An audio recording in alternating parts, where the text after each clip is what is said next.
Bradenton City Council meeting, July 22nd, 2020. City Council chambers are obviously open to the public. All are welcome to attend this meeting. Social distancing and screening will be enforced. Any member of the public wishing to comment may do so at the meeting. Citizens may also submit their comments in writing to cityclerk@cityofbradenton.com or via voicemail by calling 941-932-9437. All comments must be received by Tuesday, July 21st at 3 o'clock. Mayor and the council may not receive your comments before the meeting, not received by this deadline. So thank you all for coming. As we begin our deliberations, we always do this with the invocation and the Pledge of Allegiance. The invocation will be brought to us this morning by Councilman Byrd. Please stand. We bow our heads. Most gracious and everlasting Father, we come to you this morning first giving thanks. Father, we thank you for allowing us to be here this morning in good health and for the decision-making process. Father, we'd like to ask the blessings upon all of those decisions that they may be for the betterment of this community. These and many other blessings we ask in your name. Amen. Amen. Amen. Please join me in the pledge. I pledge Allegiance to the flag of the United States of America and to the republic for which it stands, one nation, under God, indivisible, with liberty and justice for all.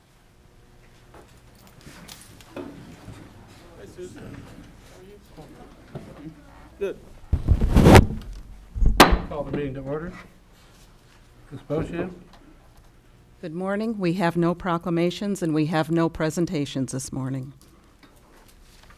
We have citizen comments this morning. Citizen comments will be accepted at this time on any consent agenda or non-agenda item. Comments will be accepted on public hearing items at the appropriate time. The only person I have signed up for citizen comment not on the agenda, Susie Copeland. Susie, please come forward.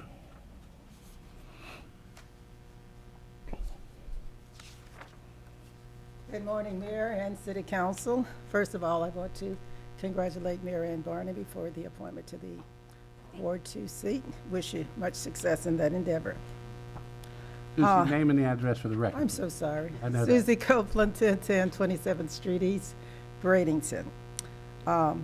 I noticed there's an appointment. I want to congratulate Patricia Johnson for the appointment to the CCRA Advisory Board. However, I don't know her, but I just want to congratulate her that the city is moving forward to ensure that all board seats are filled, and that I hope that in the future, because I live in the CCRA district, that we will receive proper notices of all meetings and the schedule of those meetings, that they should be consistent and held in a timely manner. Because I understand there have been some meetings that have not been held in the CCRA, and as a resident, I would love to know what's going on in the CCRA district.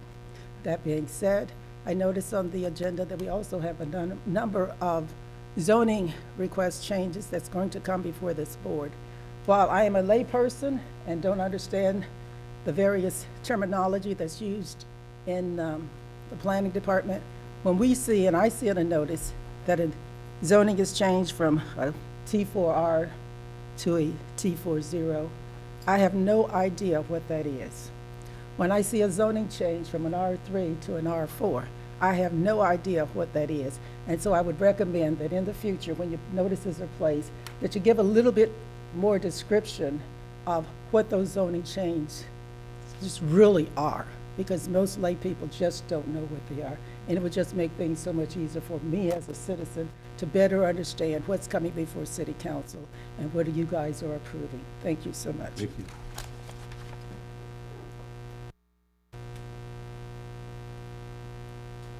The only other person I have signed up to speak where there's not public comment is off the consent agenda item L.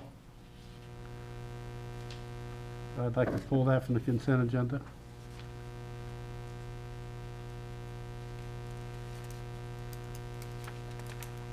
Would you like to go ahead with the rest of the consent agenda now? We're asking for approval of items A through K, and item M. I'd like to pull H and I.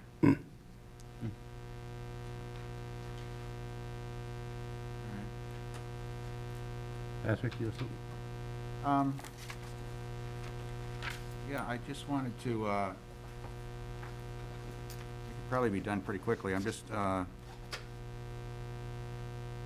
item G, the quitclaim deed, I'm looking at it, we're getting quitclaimed to the city, correct? Correct. It's not the other way? That's Okay, right. That's fine.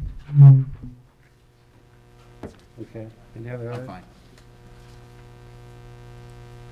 So I believe that we are asking for approval of items A through G, J, K, and M. So moved. Second. We have a motion and a second. I thought L was removed. L is removed. Oh, I'm sorry. Oh, L. Right, right. You said, We're asking for approval of A through G, you jumped it. J, K, and M. Oh, okay. Okay. We have a motion and a second. Any discussion? Hearing none, let's vote. Ward 1, Yes. 2, Yes. 3, Yes. 4, Yes. 5. Yes. Consent agenda, the exception of items H, I, and L. It's approved. The vote's 5-0. Sanders?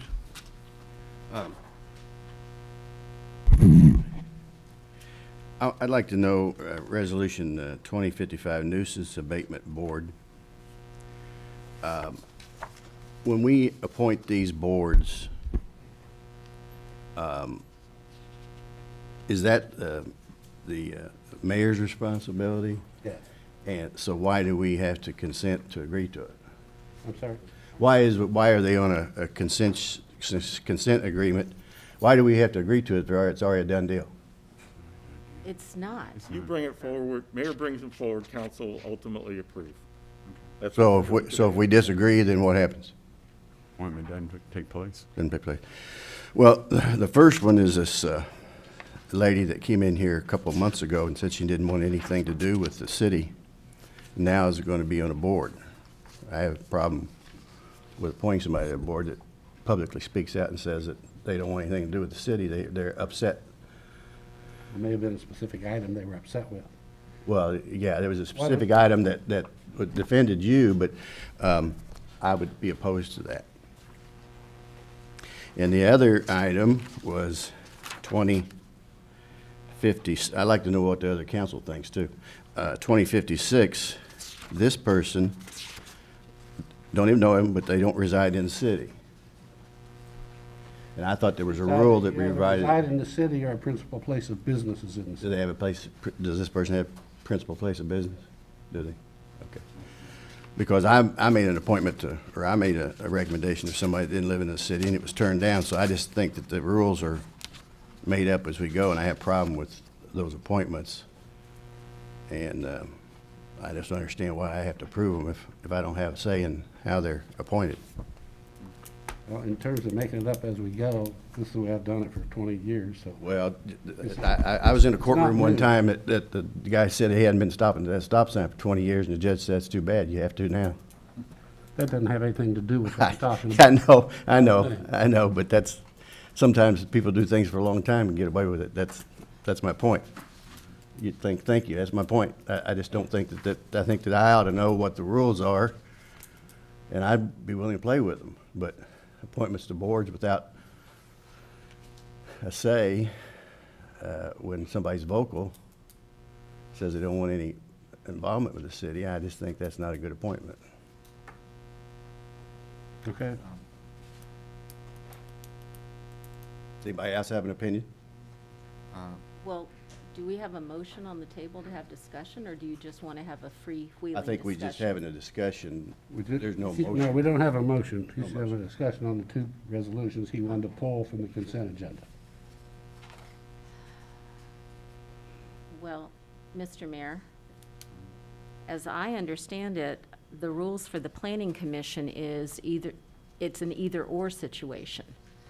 It's with the planning commission, it's that they either live in the city and/or have their principal place of business in the city, and that's been the rule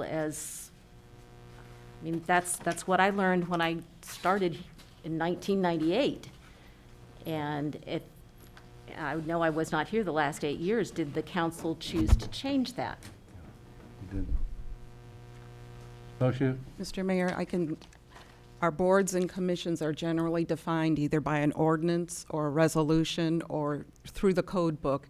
We've got a summary of how the boards are all chosen and made up that I can provide to all of you if you'd like to see.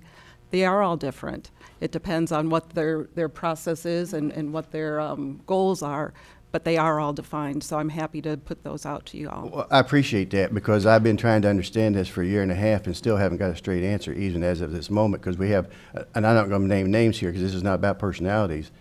We got another board member on another board that doesn't have a residence or a business in this town, and so they're on that board. So I just guess I don't understand. I can play by the rules, but just tell me what the rules are. Okay. And you just said it. There is no rules. They're all different. Well, no, I'm There not are saying that there rules, are but no There are rules. different rules for different boards. Right. Most of them are simply. They're spelled out in the same way. various areas of the code or by resolution or whatever. They're not all in one place. Here's a list of boards and how they're made up. They are spelled out in their different areas of responsibility. And we've pulled that all together, and I can give that to you.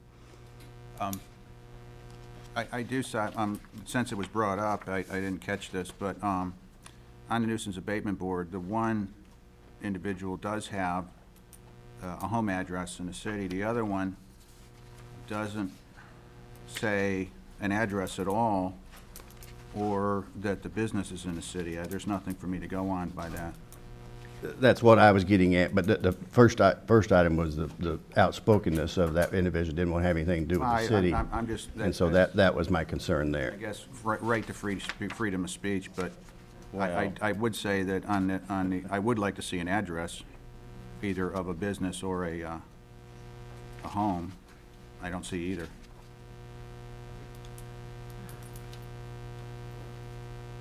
If I'm not mistaken, didn't one of these members, proposed members, actually run for city council? Living in And- a parent's home. Who is it? Tammy Gowdy. Who? Tammy Gowdy. Yes. But that, she lived with her parents at the time. Pardon me? Lived with her parents at the time. Okay. Well, She lived with her father. Her mother was passed away. I mean, she lives within 150 yards of me. Right now, today? Yes. Okay. 'Cause I It's know her she got home. married. She got married, that's where they live. Yeah. Okay, well, then she's in the city. Well, and in complete disclosure, let me say that Mr. Harris lives behind me on 22nd Street. He has not discussed this with me.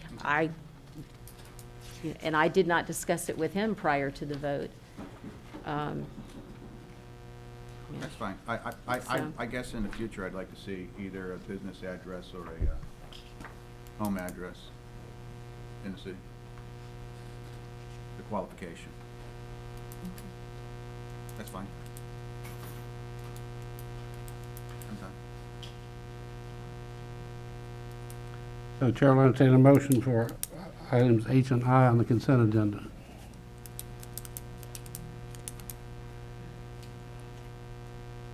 Mr. Mayor, Mary? I will move for approval of the consent item, make sure Resolution 20-55, with the understanding that we do receive information on one of these board members that verifies either the business in the city or a home address in the city.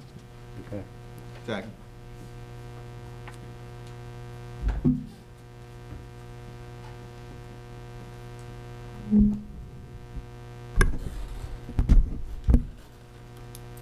We have a second. Motion and a Yes, second. yeah, there's a second, yes. Any more discussion? Mr. Mayor, I just want to clarify so that information is on the record for the council. At least with respect to the Planning Commission, I'm looking at the ordinance right now. It says citizens being considered to serve on the Planning Commission should live, work, or have an interest in the city of Bradenton. Meaning they own property or shareholder. Right.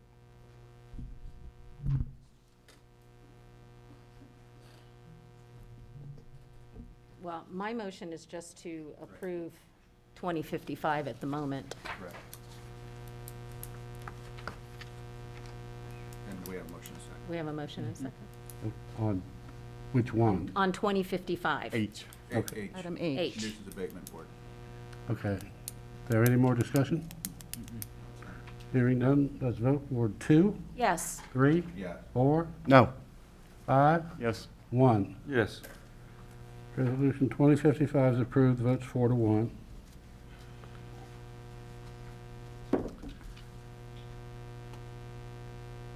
So Planning Commission, we still have an issue with that one? I just didn't see an address. I mean, that was the only question I had. It was like Mr. Ruff said, I just didn't see an address. It should be in here, so I don't have to ask the question. If that address is in here, I probably would, you know. Well, Diane Baracus, 2233 11th Avenue, that's my ward. Okay. But the other one's Palmetto, I don't, No, the one I was referring to is Palmetto. yeah, I don't see. That was clearly not in our city, and I don't know if there was a business interest or not. That's the one I was referring to. What's the name on, I don't have the, Michael J. Jones. Michael Jones? Michael J. Jones.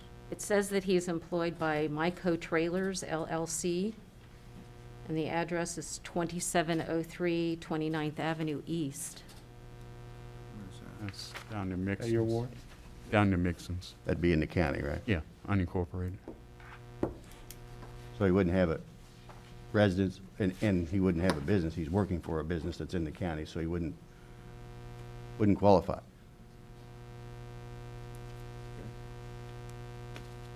We'll check this one, bring it forward again next meeting.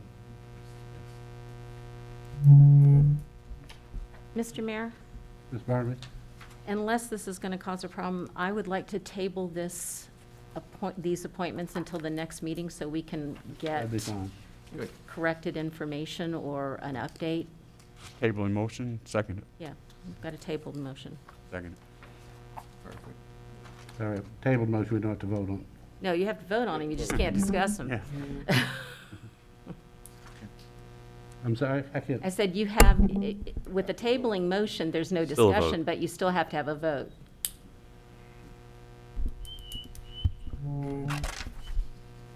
All right, table the motion. On Any more consent discussion? agenda, aye, and I think Mr. Byrd seconded it. And a second. Okay. Any more discussion on that? Can't discuss. Discussion, let's vote. Ward 3, Yes. 4, Yes. 5, 1, Yes. 2. Yes, Motion is tabled, votes for 5 to 0.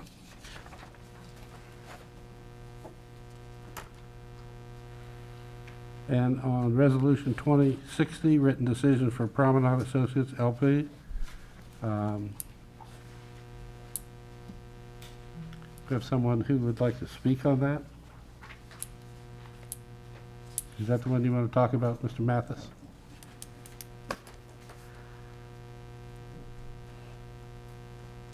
Thank you, Mayor Poston, Councilwoman, Councilman. After you had rejected our application, we filed a petition basically to go through a dispute resolution process, which is allowed by Florida statutes. It's a good process. I've been through it before. I've had as one of Scott's partners before as our mediator and arbitrator. And frankly, if the recommendation of that decision was to uphold your decision, I think we would have lived with it. It's a good neutral person. They don't have a dog in the fight. It's good for the applicant, it's good for the government, I think, to go through that process. But they did not recommend that. They recommended approval with stipulations. Your staff took a look at it. I think, frankly, as a result of that hearing process, my take on it was there was a compromise there. We own 21 shopping centers in Manatee County. A few of them are in the city. And we've never been in this position of having the last stop be, if you adopt that resolution, having to challenge the decision in court. We'd prefer not to. We like to work things out. And so that's why I'm here, Councilman. Thank you. Mr. Mayor? If I may respond, I was not here when this train started, but I'm here now. And one of your tenants in that shopping center, and I don't know if they're doing it now, but in the magistrate's recommendation, it said that since that coffee company was going to be the only business operating during those hours, that it wouldn't be a problem.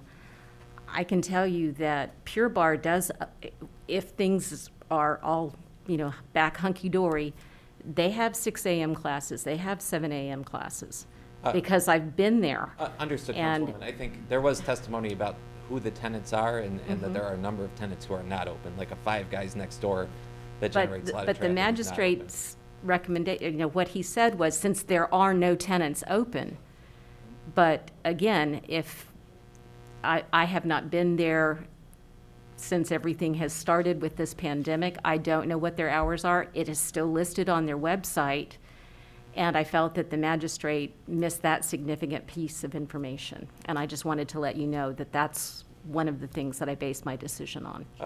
Understood, Councilwoman, and I don't know how much back and forth you want to have, but I think it was clear to Mr. Boone during the hearing process that there were some tenants that would be open when Kawa is open, that there are other tenants who would not be. I think his primary comments were with respect to the availability of parking, especially in that area. We had extensive hearing and testimony about those issues. So I think that point was not lost on the magistrate. I don't think it was lost on your staff either, because there are tenants that are open, including Fresh Market, which is the primary source of traffic in the center. Well, like I said, I can only look at what was presented to me at the time. I did not attend any of your mediation hearings or any of that. And when I read it, it went off in my head going, wait a minute, I have been at an exercise class at 6 a.m. at Pure Bar. So I knew that there were people wanting to jockey for position at 6 a.m. and 7 a.m. in that parking lot. And I just wanted to share that with you. No, I understand, but there's over 200 parking spaces, and Pure Bar is about 2,000 feet of space in a 54,000 square foot shopping center. So obviously, it's a balance, right? We need to find the right balance in the shopping center, and that was the discussion at the hearing. And I understand you haven't had the full benefit of the in-person discussion, but you have obviously reviewed the record very closely, and you know the center. So the point was that it could handle that use at that time of morning, given that opening times transition throughout the day. They'll be closed earlier than other people. I'm not sure that I'm stipulating to that point. Understood. Okay, thank you. Yeah, so just, I got your email, and it was my reading of it that you're saying that, you had something else you wanted to work with staff to iron out, is that? Because we did make a decision, and we came back with the decision of the magistrate. We said we wanted to go ahead then and work it out. We thought we had a compromise. If there's more, I guess my thought was, we did say we wanted to compromise on this one. And is that what you're asking? Because it's my impression that that's where that's the road we're going on. Where are we at? That's not what was decided. No, it was not. It was decided that you would go against the recommendation and that you would follow the staff recommendation, the original recommendation of denial. Right. I was the only one that voted against it.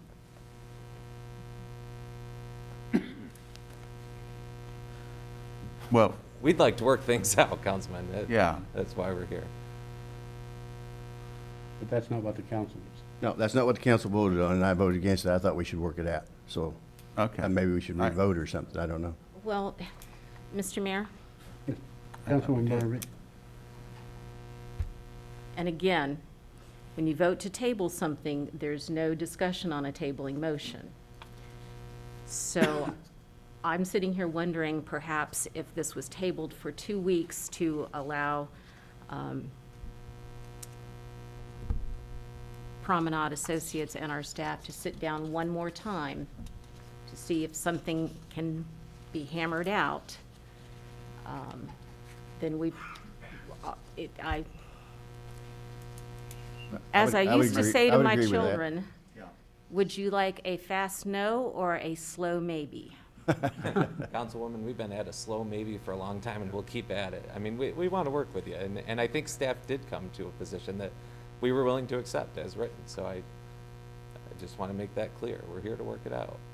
Mr. Mayor? I think I was under the impression we already went there No. last time, so. Mr. Mayor, Mr. Mayor? that's in my ward, and in fact, after the vote, I went back out there again just to reinforce my thinking. And if you all will remember, our main concern is something that cannot be controlled by the owners of the shopping center nor us. And the main concern is the eastbound traffic on Manatee Avenue trying to get in there early in the morning, when in the wintertime, it is already bumper to bumper from traffic light to traffic light. And our concern was a congestion of cars coming in off Manatee Avenue could be stopped because the line is too long and they're gonna sit there. And I don't see any discussion that we could have with the developers or property owners and our staff to change my mind. It is what it is. There's too much traffic out there to handle that situation. Now, to come into the shopping center and park and walk over there, I'm for it 100%, and maybe I'll go over and get some coffee. But to come in and get ready to get in line, I drive by Starbucks and Dunkin' Donuts every morning when I come to City Hall, when we were coming regularly. And those places are stacked. And they're stacked back out into the parking lot, and they just got one way to get in. So imagine the 3 different ways that they can get in line at this particular business. And I do not want to be responsible in voting yes and somebody get out there and get killed because the traffic is blocked up on Manatee Avenue. I agree with you, Mr. Gallo, but we also approved the Dunkin' Donuts on my side of town that has just almost identical same problem, maybe not to that latitude, but, we proved that. So I don't think it should be restrictive on a business because our state legislators don't improve the quality of our traffic. We all know that traffic is a problem, but that's not a businessman's problem. It shouldn't be. So let them prove some money to improve that. So I just don't think we can do it on one end of town and not do it on the other end of town. There's a big difference though, Mr. Saunders. I don't know what the The difference is. one on your side, there's only one way to get in there. Right, same as, well, Okay. this way, this has 2 ways to get in. So they got three ways to get into that drive to that window. Right. Which makes it a possibility of being congested and stopping the traffic on Manatee Avenue. Good. You don't have that in your case because it's just one flow. They don't come from 2 other different directions to get in that line. Well, they do. They come both ways on Manatee, right at that Y, right by the historical village, and they can come in there, and there's really they're not gonna float back through the community. They're all coming off Manatee Avenue and that That's right. Dunkin' Donuts is right on the They're only coming corner. off Manatee Avenue to get into that Dunkin' Donuts. Okay. But And in this I don't case- know how much traffic you're gonna have, but it could have the same problem. I understand that. And But- that's the but in reason I this- said but no in to it. this case, Mr. but- Saunders, there can be 2 different lines coming from within the property and one on Manatee Avenue. And you got 2 shopping centers side by side, and people can be coming from that other shopping center to come over there to get coffee, and they're gonna come in a different way. And that's my fear. I mean, I guess that's why God gave us each a different kind of brain, is to use it, and my feeling is I think that it's a dangerous situation. If there was no interest on Manatee Avenue, just shopping center, where they come in by the traffic light, I'd be all for it. But because of that entrance, it does in fact affect me and my thinking. Safety first. Mr. Mayor? Mr. Byrd.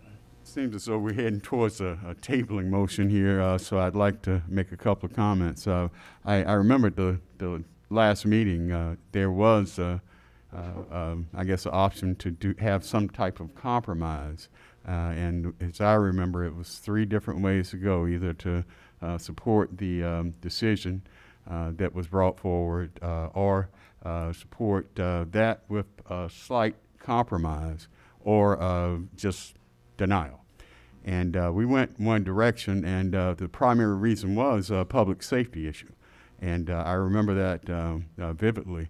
And as far as I'm concerned, I would not have a problem tabling this, but if we can say, for sure that is an issue that we can look at and we can try to make some type of compromise, because without that, we may as well just go ahead in the direction we're going today. And that's the way I feel about it. If we can solve that particular issue, which seems to be one that the ward representative, he's expressed concern. So if we can, think we can solve that, then I have no problem. Let's table it and, go forward from there. But that's the way I feel on it. Mr. Rivers? Mr. Mayor, members of the council, I wouldn't, if the council wants to continue to explore this issue, my recommendation would not be a motion to table just because of the status of the action that was taken. Council took action at the last meeting. This is the next regular meeting. So if the board wanted to look at this item, I would suggest a motion for reconsideration. And if that motion were to pass, we could put the consideration of the magistrate's recommendation back onto the next agenda, which would give us 2 weeks to work with the applicant to see if they could address the concerns of staff, would bring the 3 options back to the council at the next meeting. And the person to bring that motion forward would be somebody on the prevailing side? That's correct. I'll make that motion. And I'll second that motion. I have a motion and a second to reconsider Resolution 2020, written decision for Promenade Associates LP. If I can clarify, we're actually reconsidering the action that was taken by the Action was council at the taken. last meeting. The resolution is just a formalization of that action. Okay. Any discussion on the motion? Hearing none, let's vote. Ward 4, Yes. 5, Yes. 1, No. 2, Yes. 3. Yes. Motion is approved. The vote is 4 to 1. Thank you very much. We'll work on it. Thank you, Mr. Matthews.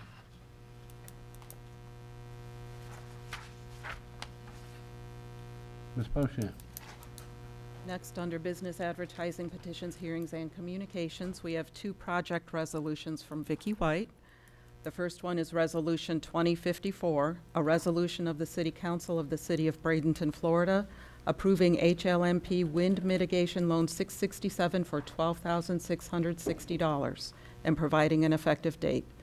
This property is located at 917 21st Street, Court East in Bradenton, and Vicki's asking for your approval today. Motion to approve 2054. Second. We have a motion and a second to approve Resolution 2054. Is there any discussion? Hearing none, let's vote. Ward 5, Yes. 1, Yes. 2, Yes. 3, Yes. 4. Yes. Resolution 2054 is approved. The vote is 5 to 0. Ms. Bochamp. In conjunction with that, we have Resolution 2057, a resolution of the City Council of the City of Bradenton, Florida, approving Housing Rehabilitation Grant Number 693 for $3,012 and providing an effective date. This property again is located at 917 21st Street, Court East in Bradenton, and Vicki's asking for your approval today. Motion to approve 2057. Second. We have a motion and a second to approve Resolution 2057. Is there any discussion? Hearing none, let's vote. Ward 1, Yes. 2, Yes. 3, Yes. 4, Yes. 5. Yes. Resolution 2057 is approved. The vote's 5 to 0. Ms. Bochamp.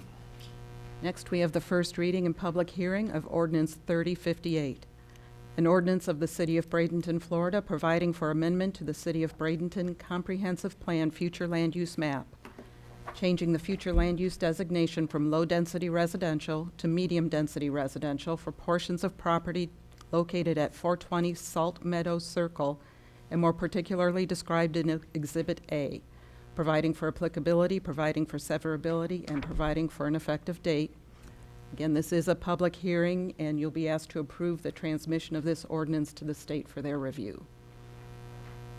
Yes, council, this is exactly what is going on today. It is just a first reading of this request, because this request is a large-scale future land use map amendment, which by state statute requires the public hearing first.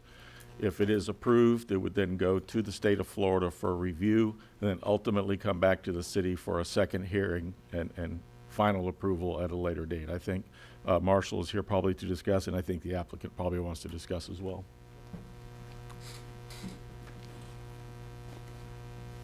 Thank you, Carl. That summary was perfect.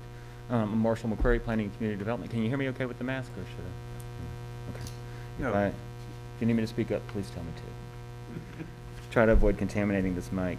I've got a brief presentation, but as Carl mentioned, this is a large-scale amendment, which by state law requires that this first reading, which is normally not a public hearing, but we treat it as a public hearing today. And we considered this item at the Planning Commission in June. Actually, that meeting went well. I was not here. I dialed into that meeting, and we actually made it work pretty well. So I appreciate their patience working with me while I was homesick. This is case CP 194948, and it's associated with ordinance number 3058. Let me try to speak more a little clearly and into the microphone. This request involves about 25 acres located within the Blue Heron multi-development site. This development site is highlighted here. Contains about 118 acres altogether. This multifamily development site is approved for 3 phases of multifamily development. 1 phase is complete, 1 phase is just about completed, and the 3rd phase is yet to come. It's located in the northeast quadrant of the intersection of 48th Street Court East and State Road 64 East. The current future land use designation is residential low-density residential for the entire property.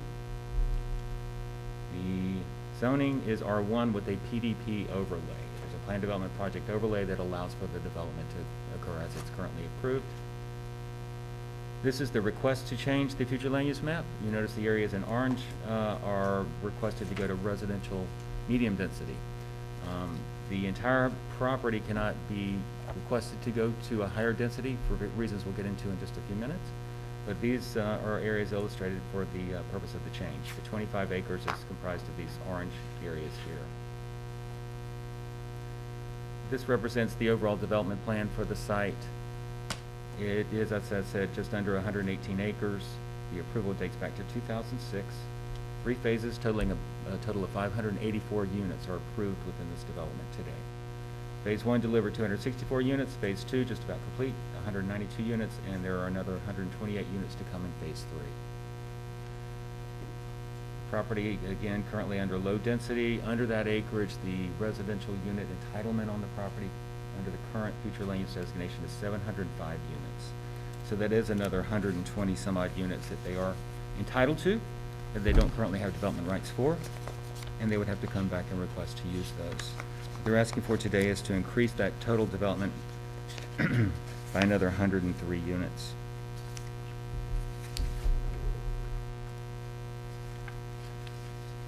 Future land use element of the city's comprehensive plan establishes the city's future land use categories as well as the future land use map. What we're looking at is amendment to that map. The future land use map shall govern the use of land in the city of Bradenton, defining types and intensities of uses within each category, and is hereby adopted as a part of the comprehensive plan. Low density is designated to serve for residential uses, primarily single family, with a potential neighborhood commercial component as part of a planned development project. Medium density allows for residential uses with a potential neighborhood commercial component as well, but it doesn't list the primarily single family. Objective 1.3 of the future land use element encourages the city to implement its comprehensive plan through its various regulatory elements, including the city's zoning regulations and zoning maps. These tools are expected to ensure consistency between the future land use element and the future land use map and the city's zoning maps. The city should strive for the future land use map to provide a meaningful and predictable representation of future development scenarios. In the case of Blue Heron, the appearance of residential low-density residential on this site would give you the expectation that there would be a single-family development approved here. However, we know it is a multifamily development that the city has approved through the PDP process. The staff does view the residential medium density as a more consistent future land use designation for this property and more indicative of the type of development that's been approved here. From a comprehensive plan perspective, it might be more appropriate to look at refluing the entire property to medium density residential. It would paint a more realistic picture of the development scenario that's approved there. However, as I mentioned earlier, they're not able to apply for increasing density on their entire holding. The state has defined and the city has adopted the same definition of the coastal high hazard area. That area is precluded from any increase in residential density. That's the area defined by the land submerged by a Category 1 storm surge. So that's illustrated graphically here, and you see those areas that are not under the red, which is the coastal high hazard area, are in fact those areas they're asking to increase density on. That's where we get those 25 acres. Could you point that out? Yes, these are where the aerial shows through here within the black outline. Right. These are the areas that they're eligible to seek an increase on. That's the density. extra 103? The black outline is the 117.53 acres Oh. of site. Okay. The portions that are not in red are those that are being requested to go to medium density residential. Those properties are not in the coastal high hazard area, and therefore the city can consider an increase in density on these properties. Where you just point, and where's the wetlands? You can't really see through here. There are a number of wetlands throughout the property. Right, and that would take a outside agency to prove that? Yeah, so you see the hashing here for the representative of conservation areas within the site. Right. So there are a good bit of wetlands within the property. Sorry, let me get back to where I was. There we go. So this explains why we can't apply for residential medium density on the entire holding. Yes. So the areas that are not in red are where they want to increase density? That's, those are eligible for an increase in density. So that area would get the orange color on it. The remainder would remain under the yellow color. Okay. And it looks like the biggest chunk of that's already developed. Correct. So you're decreasing density in those little pieces.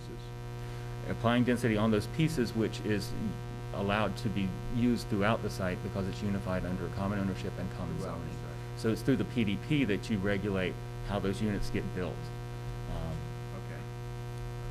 Marshall? And- Oh, I'm sorry, I thought you were done. Well, and I know that area from my former occupation. There's a lot of wetland in there. There's a lot of low, at least lowland. Certainly, this Might not be wet all the time, but it's wet half the time. and the storm surge model indicates that this is a very low-lying area. Mr. Gallo? Just a couple of questions, Marshall. For my sake, and I may have not heard you define it, but could you define in units per acre what low density is and what medium density is? Low-density residential is 6 units per acre. Medium density is 10 units per acre. So there's a net increase of 4 units per acre going from low density to medium density. And if you do that math on the acres they're applying for, that's about 103 units. And the low density is single-family development. Low density per the comprehensive plan is primarily single-family So, residential. and going to medium, is it going to be multifamily? Medium would include the variety of housing types beyond single-family. And that could be multi-story? Could be multi-story, multifamily. Doesn't And- address the delivery format in terms of, multi-story or not, but it addresses the type of unit. So rather than Okay. single-family detached, it could be multifamily. And when you comment and say neighborhood commercial, what does that mean? Neighborhood commercial would imply a commercial component here, so like a grocery or convenience retail center to serve the residents of that area. So that could be built within the neighborhood? Within their zoning, they could ask for a commercial component. That's not been pursued here, and that's not a part of their development plan. Thank you. That's just laid out in the comprehensive plan as an option for folks who may want to utilize that within their development scenario. I kind of went through this. We talked about the additional 103 units that would be assigned if these areas are increased to medium density residential.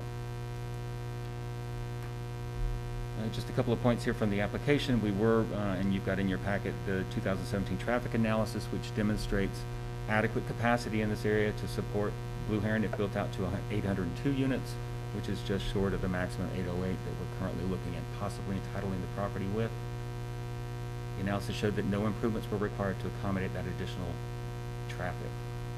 Infrastructure is already committed to this area to accommodate the site's current development potential as well as the potential associated with this increase. This additional density can be supported within this project area.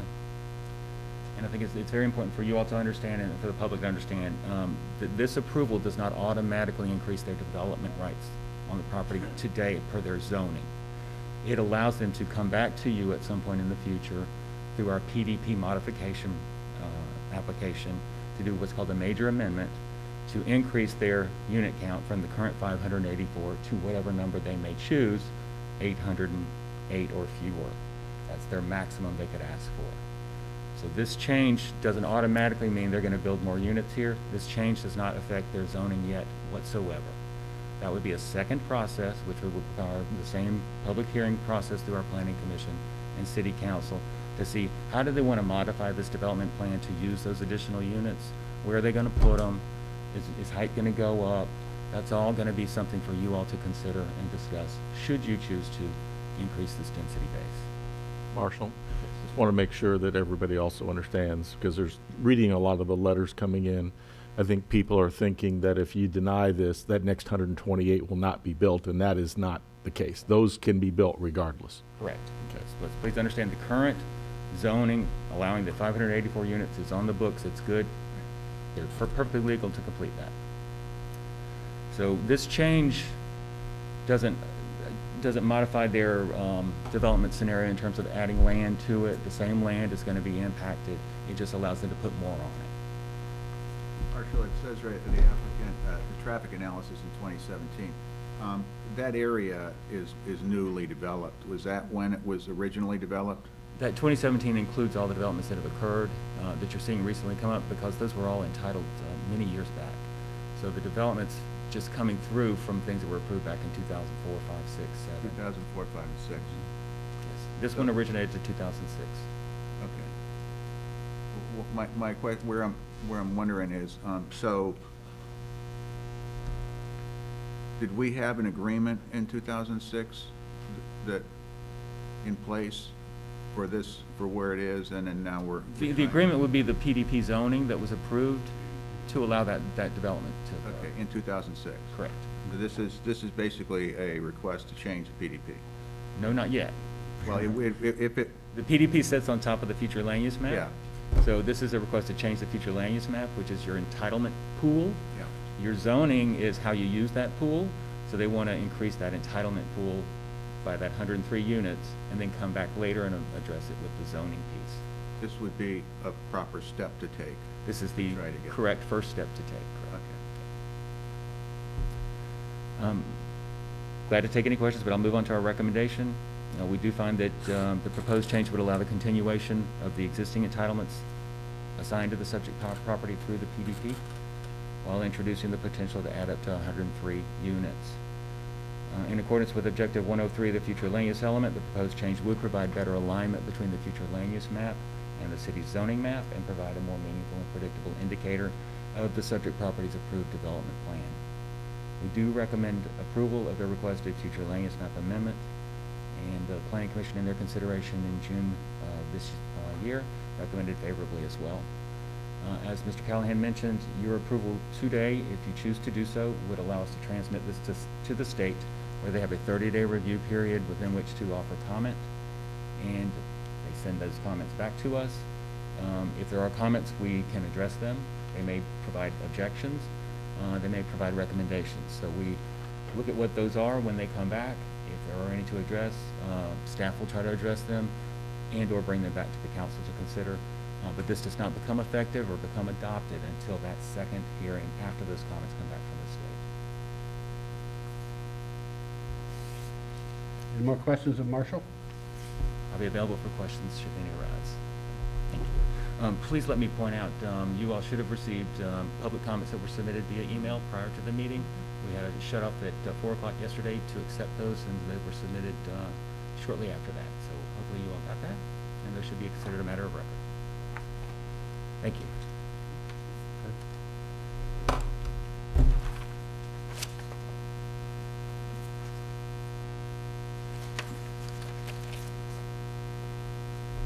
This is a public hearing.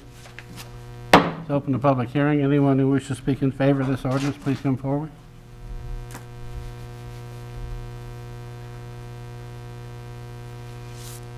Good morning. For the record, my name is Stephen Thompson. I'm an attorney with the law firm of Nashby Thompson, representing the applicant.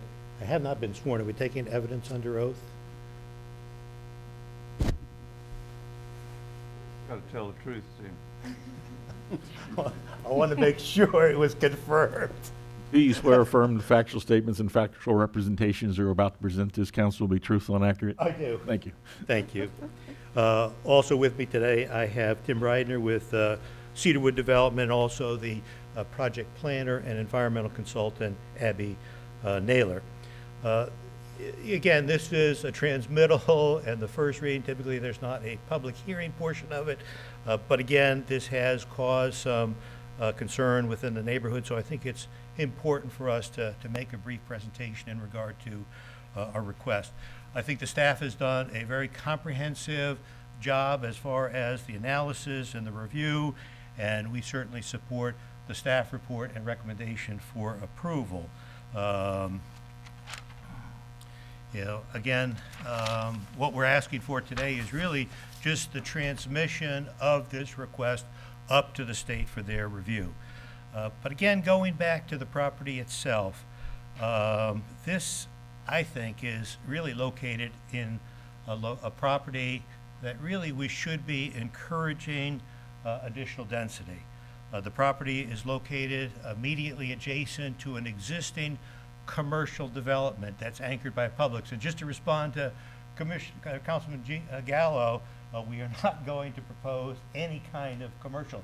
There's already commercial immediately adjacent to this property. And again, I think a portion of the property has already been developed into multifamily and part of the approved project. And I think as what we've been able to see, a lot of the residents within that current development who live immediately adjacent to the shopping center basically are able to bike, to walk down to the Publix. There's restaurants, there's dry cleaning. So I think it's a perfect, many times what we talk about in planning is how you locate these properties adjacent to the commercial uses so you can provide for that pedestrian and that bike access. And this really is a perfect example of this. Again, our residents do use that. There's connectivity there, and that would increase in the future. But again, what it does, it eliminates many of these automobile trips. People don't have to get in their car and run to Publix. It's immediately adjacent to it. In addition, I think, and I've been involved with 48th Street Court East for a long time, this is an area that the city of Bradenton has really focused and really kind of planned for the development of this area.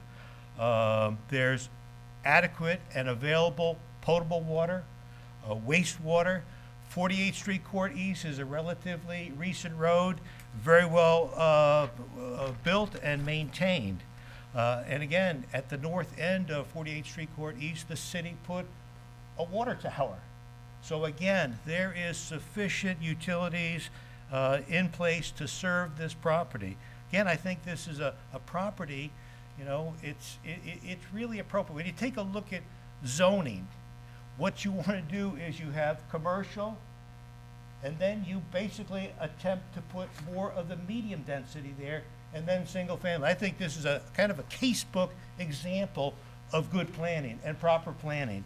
And again, I think because of the proximity of this property to the commercial, it makes sense for this comprehensive plan amendment. We do think it's appropriate to designate this property medium density. It really has been medium density from the very beginning. As you heard Marshall say, low density is really an indication of single family. This has never been single family. This is not high density. This is really 10 units per acre, which is a very minimum density. And I think because of the location, it makes so much sense. And again, there were some questions about the wetlands. It's interesting. This property, because it is a PDP and we're clustering, we've avoided encroachment into wetland areas. About 50% of the property is and will be open space. Again, Planning Commission has recommended unanimously the transmission of this request to the state, we would request the transmission. Again, this is not the final hearing. We're going to come back before this board, second reading, for the ultimate decision about whether or not this council approves the comprehensive plan amendment. This is a transmission. And then, even beyond that, as Marshall indicated, it doesn't give us any rights. We still have got to come back with an amended PDP that's going to show the relationship of our development to adjacent properties, to the shopping center, to the environment, and that will come in the specific site planning process if we get the comprehensive plan amendment. And I've already made the representation to certainly our neighbors to the north that we would meet with them prior to submitting a PDP plan to the city.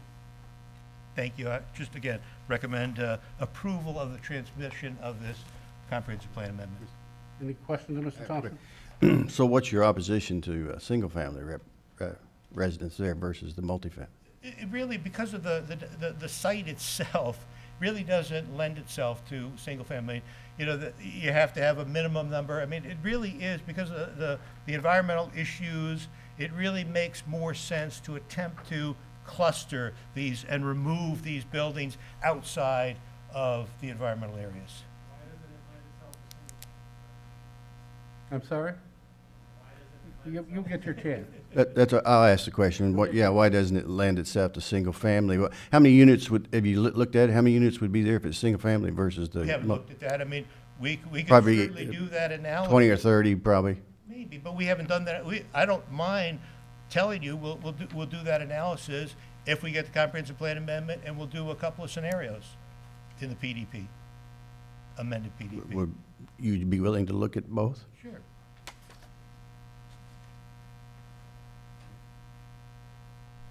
Another question, Mr. Rolfe? Yeah, I was looking through, I'm checking out the different maps here. It helps me really remember that land. The Stantec figure 1 here with the red. Right. You got. Is this where you're thinking you could put more density? I was trying to figure out what this is. Well, I mean, what we're really thinking, we haven't really looked at that really, but, you know, if we get the comprehensive plan amendment, that's part of what that process will be. But obviously, we can't put it in any wetlands.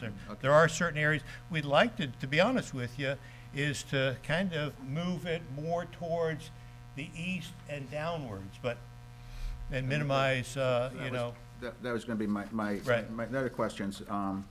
I thought I remembered this property well. This is the FPL High Line in here. It's the old Aurora property.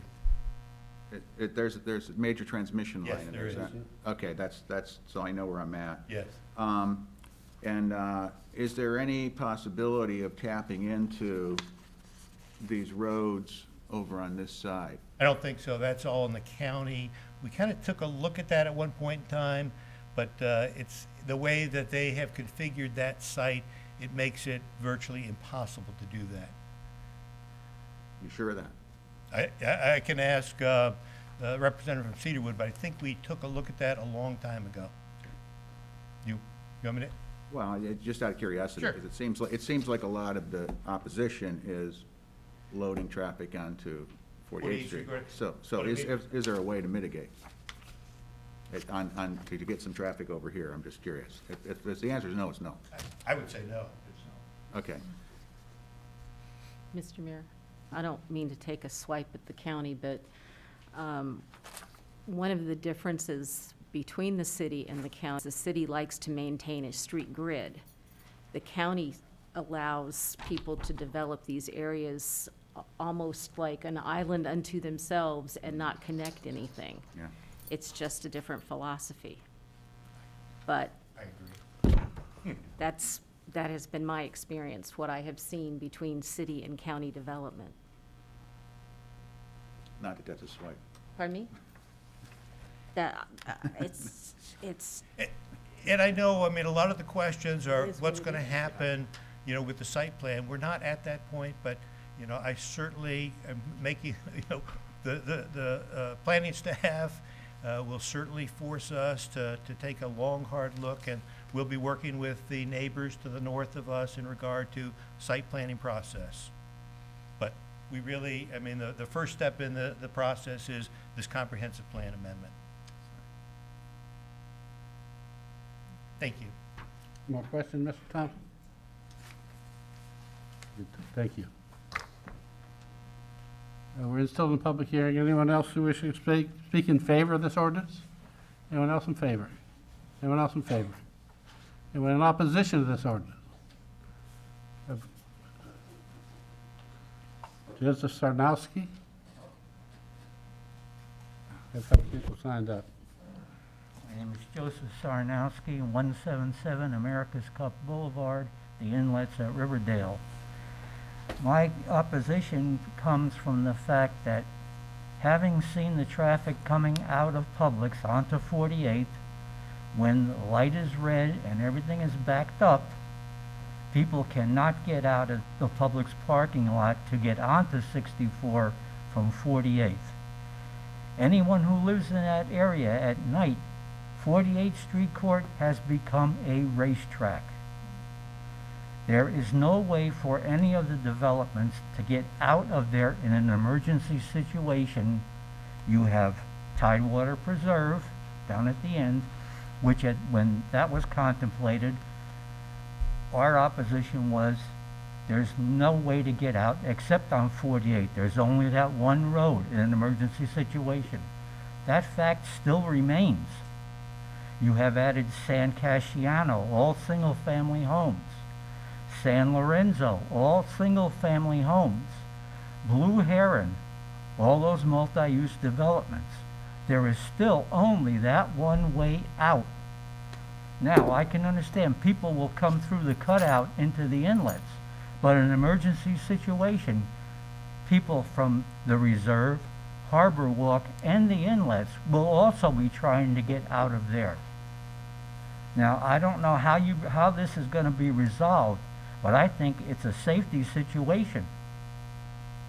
And I don't know, I'm not a planner. I don't know anything about that. But all I know is the safety of the people should be paramount to everything else. Thank you. Thank you. Sir, we also approved a commercial business up on that corner of 48th Street. I don't know where it's at in the planning process, but Yeah. Marshall may know. Is that still a go? Still a go. So we got an Oil change. changing services like the Valvoline. What's to be on that corner? That's we approved that for that corner. So there's going to be more. You probably don't even know about that. Well, that's what I'm saying. What is going to be placed on that corner? Oil change. Oil change, like down the street by the Wawa, the Valvoline oil change. Is it the same thing, different vendor? The Wawa's on the other way, it's on 43rd. I know, but it's like that. The Valvoline one, there's one other one coming in on 48th. Oh my God. You realize what that's gonna do? Yes, I to understand. traffic? But it's close enough to Manatee to get them in and out, but it could back up traffic down 48th. I just wanted to be aware of that's proposed and approved. Wow.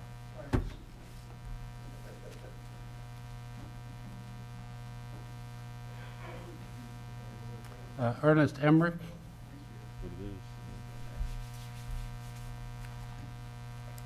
I gave a packet to everybody. Name and address of the record, I'm please. sorry. My name is Ernest Emmerich. I live at 4830 San Palermo Drive. I want to thank you guys for allowing me to be able to speak on this issue. I am the president of the HOA for the cottages of San Lorenzo, so I represent the community directly to the north, the single-family homes that have been built there. Before I get into this, I wanted to explain to you guys that when we bought our homes, there was no phase 2. That was completely empty. So a lot of people bought our homes, and we didn't do due diligence by going and saying, okay, has the city ever approved any development next door? And so a lot of people bought their homes. We were never told by D.R. Horton, who built that residential community, that we would have such a thing as far as that goes. I know a lot of people are complaining about the traffic. My number one complaint is the visual impact that it has on us, the impact that it has on our house value, our values of our homes, and the privacy that we no longer have because of the impact of this. And I wanted to start out by going to page 1, and the visual impact analysis on page 1, where there's a number 2 and it's circled, it says phase 2 was already authorized when the single-family community to the north was permitted and constructed. Says the developer has worked hard to reduce any impacts by landscaping the area between the two properties, setting back from the northern property line as much as possible, and seeking to retain as many trees and other natural vegetation provided a natural barrier. That's what this said that they did for Zone 2. I'm telling you, my house sits right on that property line. I watched the whole construction. There was no vegetation and there was no trees between our property line and those apartments that was saved. Everything was dozed down, tons of dirt. That property was lower than ours. Now I'm saying it's at least 3 feet higher than ours. Tons of dirt was brought in. So for this visual impact to turn around and tell us that they had used the existing stuff to help us is wrong. So then on number 3, it says phase 3 is proposed in such a way that the wetlands and large stormwater ponds will remain adjacent to the northern property boundaries and will continue to provide an authenticity, appealing view to single-family neighbors to the north. So what I'd like you to do is go to page 2, and I've got 2 maps on that. And these 2 maps show you what our community looks like with those apartments. And I wanted to show you how close those apartments. Between those apartments, Go ahead, you're speaking for your group. I'm sorry, those apartments, as I said, those apartments have, where those apartments are built in our homes, there is no vegetation. They have planted some trees, some flowering trees and some pine trees along that area, but nothing to block the view whatsoever, and all of them are anywhere between 8 and maybe 15 feet tall. So that was what I wanted to show you. Then Zone 3, or Phase 3, is the bottom picture that I've got here on that page. It shows you where they want to develop that land. Now, I've got a before picture that I showed you guys of what one of our homeowners' houses looked like before, when they bought their house, what they bought. You go to the next page, this is the after picture. They have approximately 12 different families that can look into their second story bedroom window from 40 yards away. They can see everything that's going on. They have no privacy whatsoever. You do see some trees in the picture, but those are trees that we planted, that we planted in our development. These are not trees that were planted by the development before. So when they turn around and tell us that the visual impact is very minor, it is not. It is a major impact to us. What do you think is happening to the value of our homes? And that's what I wanted to go to the next page. And here I've got pictures taken where 4821 sold for $249,900. That one, right across the street, there's another home that just got sold in January. That home sold for $239,500. That's $10,000 less than what the other homes were selling for on that. And that's because if you look at that picture shows you that it's right there adjacent to the Blue Heron Apartments. So it's really done our value. Now, if you go to San Cassiano, which is... Final minute. I'm sorry, San Cassiano, which is north of us, their property value is $270,000. $30,000 for the same size home. That's $30,000 more because of this. Now, I wanted to show you the last two maps, I'm sorry, on the last two pages. I'll try to hurry up. The first map I'm showing you is the first map they showed you. It is page 21, and it shows a big pond, and it shows wetlands, okay? That would make sense to me because that is keeping the apartments view from our neighboring places. But on page 56 of their documents shows a totally different map. That map shows where that pond is. There is now a apartment and roads right next door to the houses again. So people who have swimming pools and hot tubs who enjoyed the privacy are never going to be able to see that anymore. So that's where I'm trying to ask you guys to not approve this. It's affecting the single family homes of us that are here. And that's why I'm asking you guys not to approve it. It is terrible for us as homeowners. Any questions? Thank you. Appreciate it. I don't have anyone else signed up. Anyone who wishes to speak in opposition to the ordinance?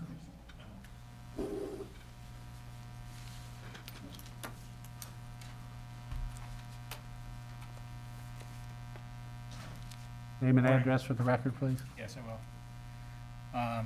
Good morning. I want to thank the Honorable Mayor and the City Council for their time today and all that they do. My name is Dan Donnelly from 201 America's Cup Boulevard. I rise in opposition today to the zoning change, which is very unnecessary, that's being proposed by Cedarwood Development, which is out of Akron, Ohio. I disagree with Marshall's assessment of the last meeting. There were several of us that stood up and opposed this, so the meeting did not go well.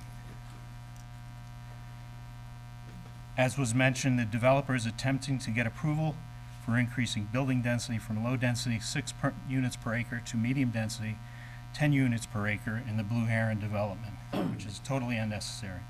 And all it's going to do is line the pockets of the developer at the expense of the neighbors.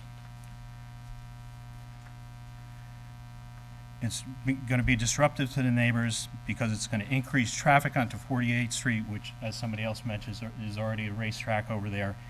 And there are lots of people that now cut through the inlets. We're talking about putting speed bumps in the inlets on America's Cup Boulevard because of that. And we don't need any more traffic there.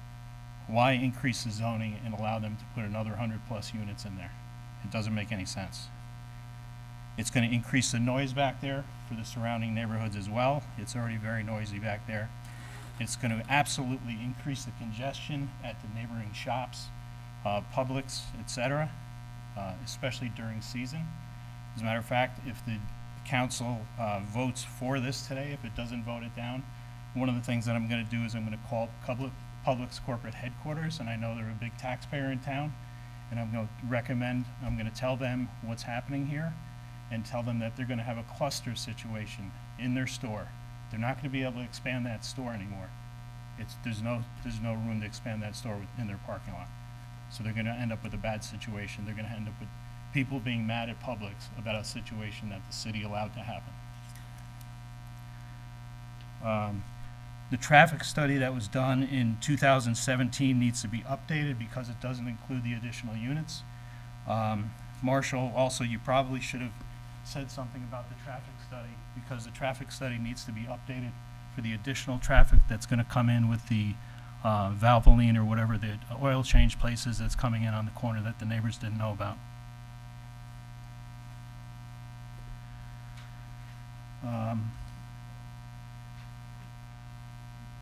It's getting back to the question that I raised earlier, why not go with single-family housing there that's approved? That's a question that you really need to answer. Right. So in conclusion, I'd like to, one question that I have is how many letters have you received from the residents of the inlets and from San Lorenzo? Do you have that information? You mentioned something before. I didn't count the number, no. There's been a lot. Significant, correct? Probably 20 or so. 20. Okay. How many people here at this hearing are here in opposition to this? Mr. Donnelly, Mr. Mayor, we can't get into. Right.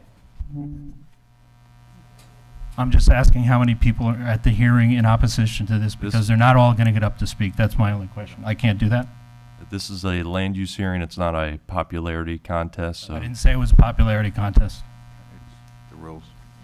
People are here in opposition to it, and they need to be heard. All right. Thank you, Mr. Mayor. I appreciate it, and I look for you to make the right decision on this, as you seem to be leaning toward.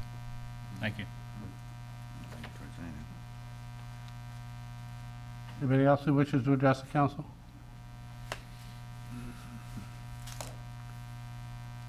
All right, Keenan Wooten here. Just a observation there. I've seen other residents come up and express their displeasurement about this. You know, we in Ward 5, we come to that Publix as well as the other Ward 4 and a little bit of 3 as well. Now, if you remember, we come there because we don't have a grocery store, and we fought for that. We want that. So that's even more added on there. I see all my neighbors in that Publix. That's a great Publix, but then you're going to add more.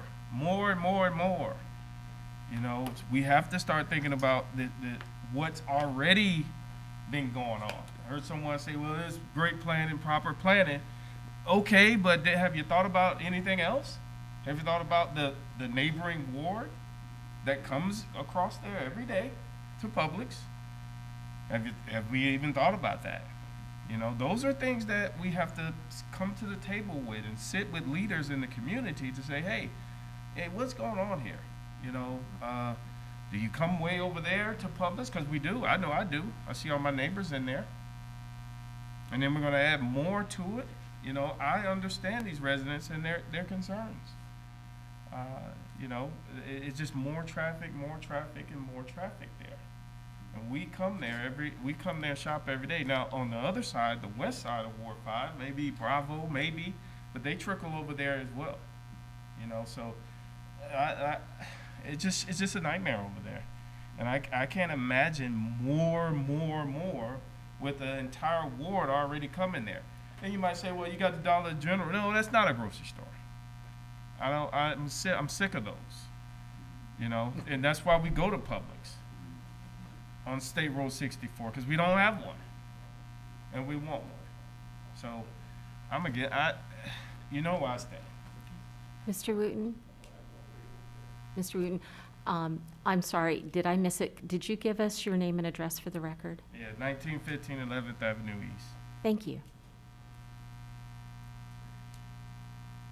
Any questions of Mr. Wooten? Anyone else who wishes to speak in opposition? I don't have anyone else signed up.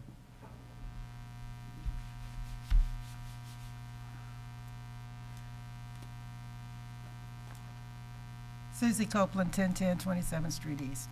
While I don't live in that development over on 48th Street, I am concerned that developers come before City Council asking for zoning changes to increase whatever, the number of units that can be built.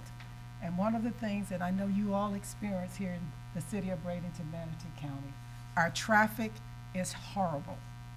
And so when you're considering approving any development, please take in consideration the traffic that we have to endure here in Manatee County and in the city of Bradenton. I shop at that Publix. It's hard going back onto Manatee Avenue because I do have that access, but when I go out on onto 48, I'm still waiting, and the traffic is just constantly moving. So it's difficult for those who are shopping in the area, and I'm sure the impact that it has on the neighbors that live there. So please consider, while it may seem good, you want to increase your tax base here in the city, think about the current residents that when we bought our property, we bought it because we wanted to live there, and it was a nice community. And we do not want to see this continual increase in the number of units that are built on these properties. Thank you so much.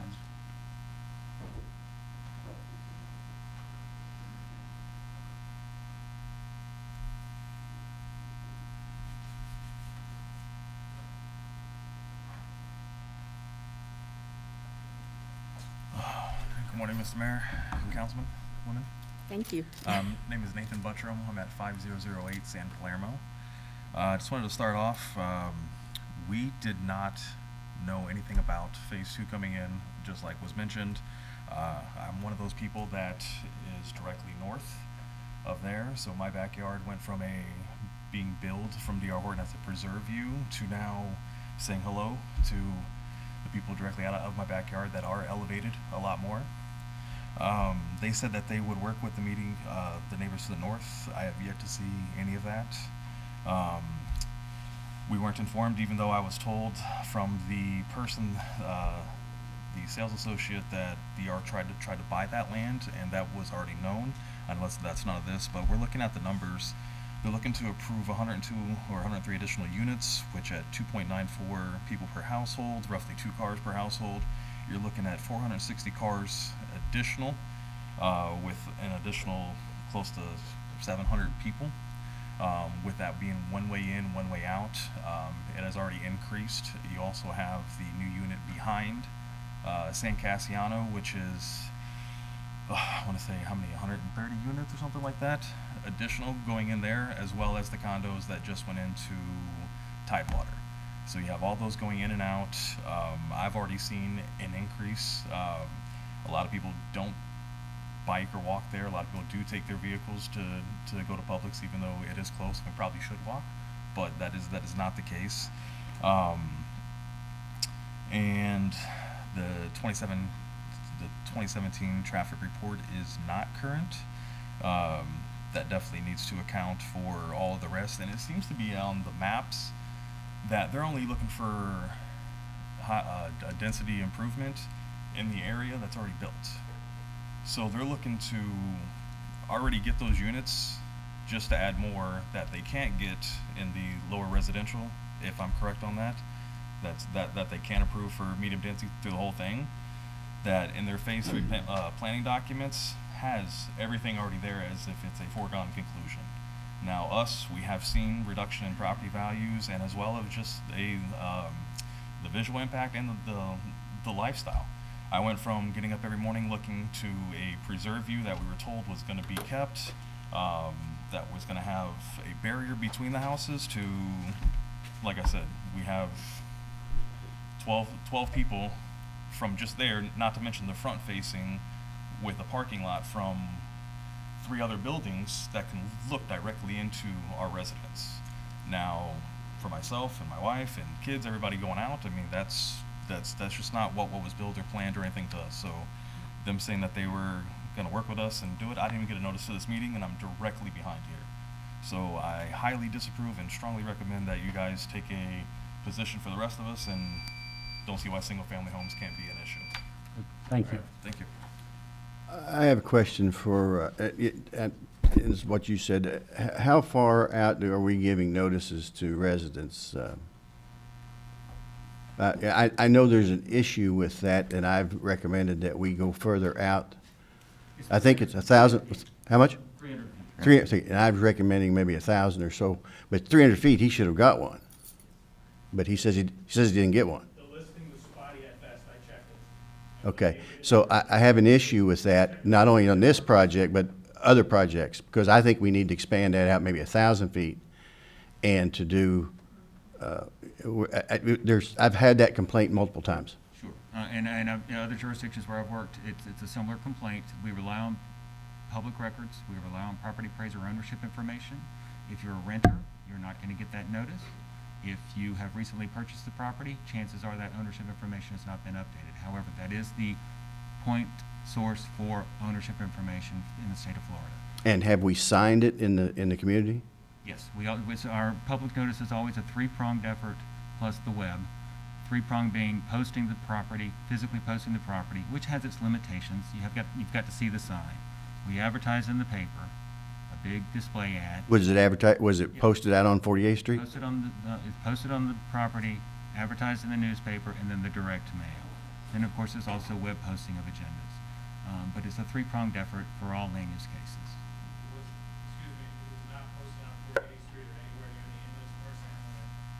It's posted on the subject property. Yeah, that's not good enough. And so I think that's another discussion we can have another time, because I've had this discussion before in other. It's not and unique to this property. I know that, but I'd like to, for this council to take a review of that, because I don't think we're properly notifying our residents. So that's another subject for another time, but this one, we're already hearing that they didn't get noticed, and that's not right. Actually, I would just like to clarify that I am a homeowner and I've lived there since 2006. Right. So there's a flaw, there's something wrong, clearly.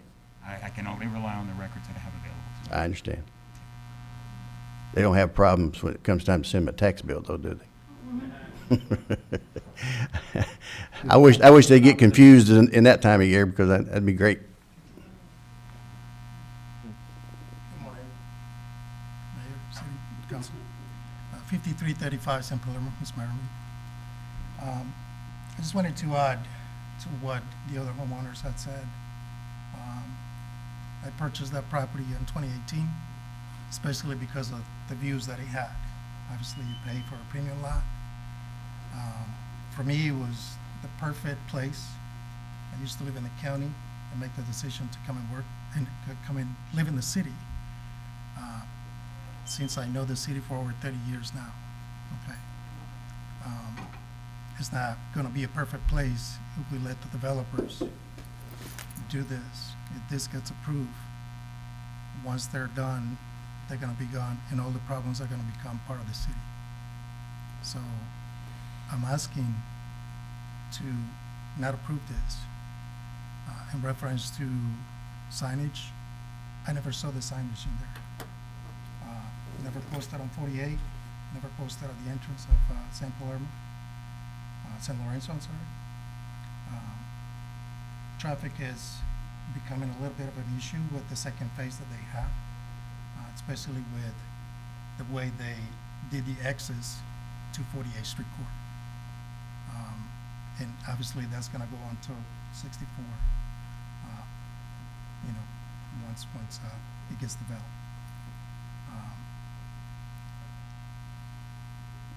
The reason why I moved to the city is because the life that I developed for this city here, for all the years that I work here, live here, and pretty much continue to raise my family. So I'm asking you to please think about that. Thank you. Thank you. Mr. Mayor, if I could please, Mr. Ordonez, I wanted to thank you. When I was previously on the council, you were one of the school resource officers at Manatee High, and you did a wonderful job for us. I did not realize that you had retired. Yes, ma'am. 22 years. You absolutely earned it. But I would want to say thank you for the job that you did for us for many years. Thank you very much.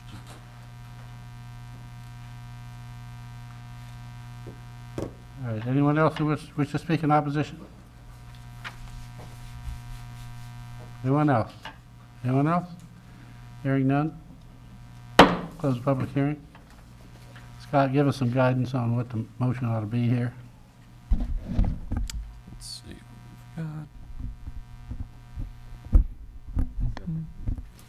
Yeah, so the motion would be, if it's a motion for approval, it'd be a motion to approve the first reading of ordinance 3058 and authorize transmittal to the state for review. I would assume. How about, are you done? You could have a motion not to approve too, right? A motion to deny the first reading. I'll make a motion to deny. Second. We have a motion and a second to deny ordinance 3058 transmittal to the state. Any more discussion? Ms. Barnaby? Mr. Rudersill, should this council choose to deny the acceptance of the first reading and to allow the state to provide input in it, what could happen then? Well, I think the only recommendation I would make, if the council intends, or if there is a motion to deny, I would like to at least have some discussion on the record about the reasons for the denial. It is a It is a legislative action. So we need to ensure that the action taken by the city council is not arbitrary or capricious and should be consistent with the comprehensive plan. So if there is going to be a motion to deny, there should be some commentary as to the basis. Mr. Mayor? I'd like to, I guess, make a comment. One of the things in looking at the notes from planning, usually we will see I guess, a breakdown of all of the information as far as making the motion to go forward. And I noticed, on this, that this particular one, there was nothing there as far as a motion to deny. And we've heard from a lot of the different citizens as far as the public hearing process. And it's clear, in my mind, that this is something that's it's a comprehensive plan issue.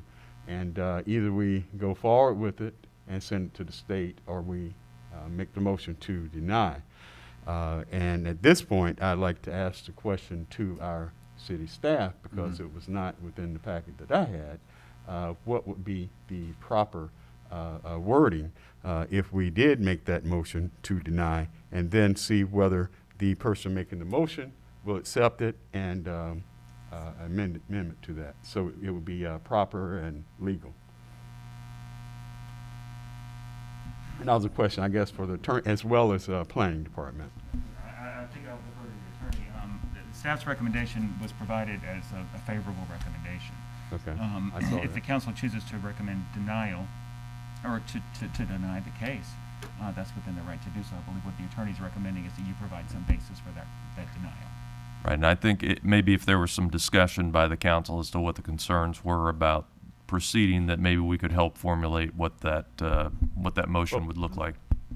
And that's why I was bringing up some of the comments that the citizens made. I mean, transportation, you're talking about adding, additional units and concern as far as the congestion, and you got a commercial development that's not even built there yet, traffic, surveys. It's plenty of different reasons that I think can be used to look at some type of denial. But Right, now I'll input, thank you, I'll input that, to me, I've heard it wasn't properly noticed, or the community didn't bring a proper notice, that was one. There's already an additional 100 units that's coming in there that's already approved, so we're gonna add to it now. We've got a commercial property coming in on the corner. We've got 48th Street that doesn't seem to be able to handle the traffic. And we've now heard from 2 other wards that says that they use that Publix, so maybe we need more Publix somewhere else, I don't know. But it just seems like I'm for development, but not good development, that this is maybe pushing too much in one neighborhood. Mr. Mayor. Ms. Barber? Mr. Readersall, I just want to talk through something. So, again, I feel a little rusty up here. When the city council undertakes these matters, we sit here in a quasi-judicial fashion, where we are, in fact, directed to look at very specific evidence. We sit here like a judge. And sometimes in hearings, judges allow specific evidence, and sometimes judges do not allow other evidence to come in. So my question here is, or just. Let me, I don't mean to interrupt, let me Yes. stop you there. Okay. In the vast majority of cases that come before this council, you're correct. The council's sitting in a quasi-judicial capacity, but this particular application is a legislative decision by this council, Okay. which means there is a significant amount more discretion in the council. It's not a rezone where you're just applying criteria from your zoning code. This is a legislative determination by this body as to whether it feels that the amendment that's proposed is in the best interest of the city. Okay. And it's also my understanding that we could make a motion to approve this today in order to get more input or input from the state authorities. And that by approving it today, we're not necessarily approving it. And I guess what I'm trying to say is, I'm concerned about. If I hear you, I think where you're headed is that you'd like to get the comments from the state and have that before you for the second hearing before the council makes a decision on this item. What you said is correct. If the council approves this item for transmittal, it will go to the state, comments will be received, and then there will be another public hearing scheduled before this council to consider the ultimate adoption of the ordinance. So yes, that is true. And at that time, we could also request of the applicant something along the lines of an updated traffic study, as well as the impact of the additional commercial in the area. I think that if the council indicated to the applicant that it had concerns about the date of the traffic study and would like to see updated, and also analysis related to the surrounding commercial, I think you would get that information when it came back. And then I'm just trying to think ahead. And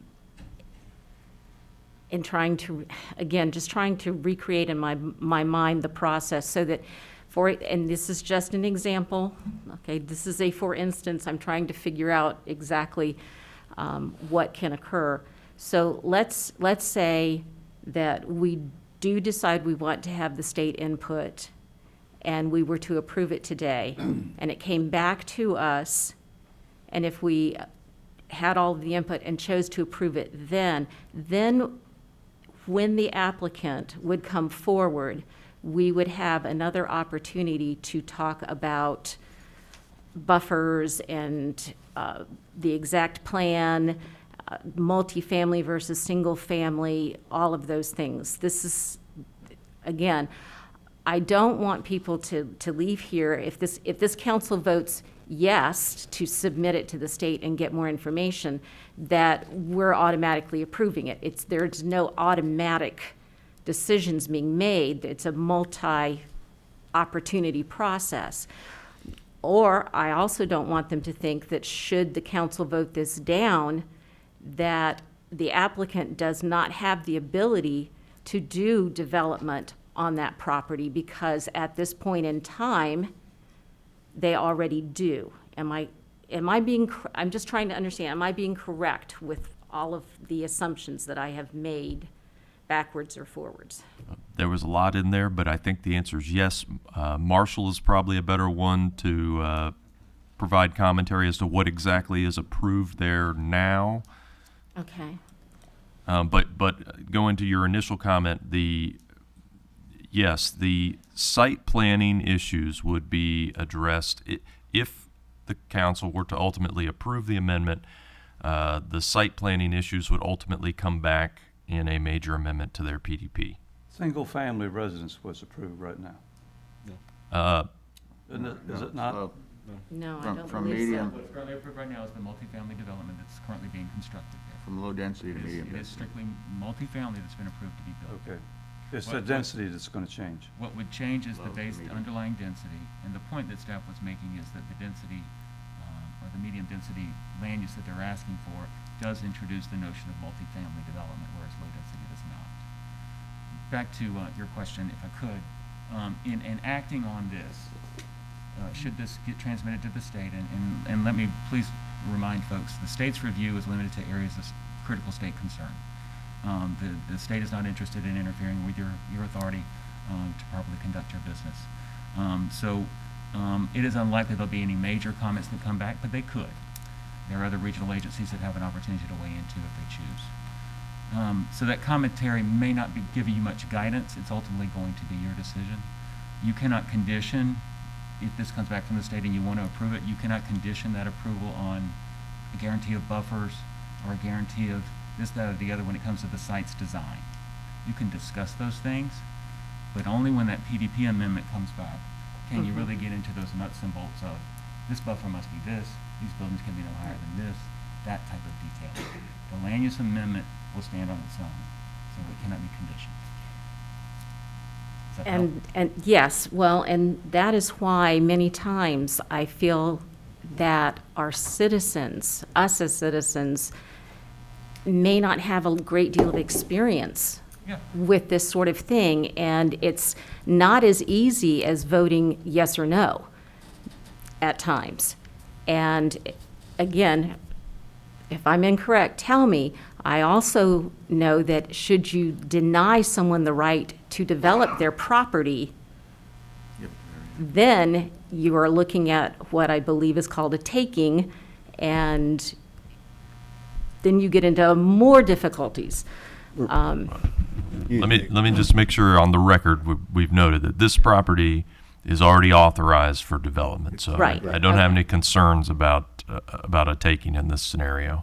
But we also have individuals that I haven't seen at council meetings before, and to try to explain many times what an elected official has to deal with and look at, again, it's a very complicated issue. It's not as easy as saying yes or no. Right. Mr. Gallo? Thank you, Mr. Mayor. I just want to say that it's not a complicated issue for me, based on the fact the main point is that the developer is asking to increase the density.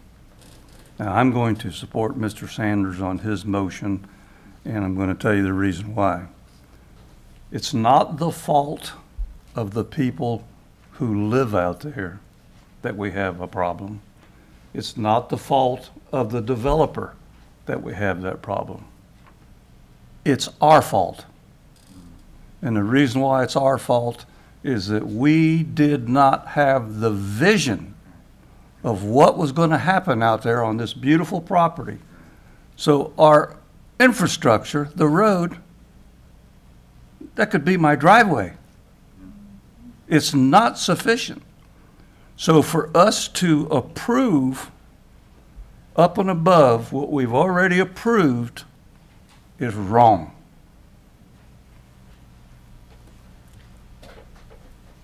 And Mr. Mayor,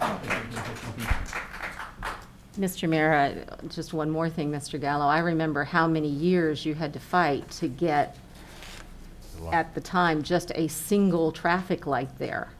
5. That intersection. 5 years. And going through that, every time I go through that intersection now, I am amazed that we had to argue with the state for 5 years to just get a traffic light there. Now we're arguing with them to make it proper. Good luck with that. It's not functional.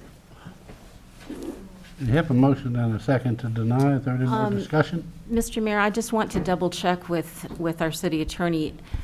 Has there been enough information on the record as to why the motion to deny and this was made and the second was made? Is there enough on the record to be able to sustain what the motion maker and the second is attempting to do? Yes, I think I would ask the maker of the motion to modify the motion to be a motion to deny transmittal of the ordinance based upon concerns related to traffic, infrastructure, and increasing density in that area of the city. I will do that, amend the motion to include that. And as a second, I accept the Second that. Mr. Mayor? Mr. Roth? Yeah, first, so this is a land use map amendment to go from low density to medium density. It's just for transmittal to the state. If we deny, do they have any options? Can they go to the state anyway, or how's that work? No, Okay. if they deny, this would be the end of the process. Then, to explain where I'm at, I 2006 would have been the first year I would have served on this council. Probably these plans were in the chute before I was even sworn in. So I would have come in with, inheriting this. I remember back then, in those days, this was pre-recession. It was a boom time. Things were getting drawn up and, and approved quite liberally. I think we're more moderate now than we used to be. So this would have been one of those deals, like Mary Ann just said, where I probably would have inherited this, as a newbie. And at that time, there would have been nothing out there. I remember working at Highline as a contractor from FPL. There was nothing out there.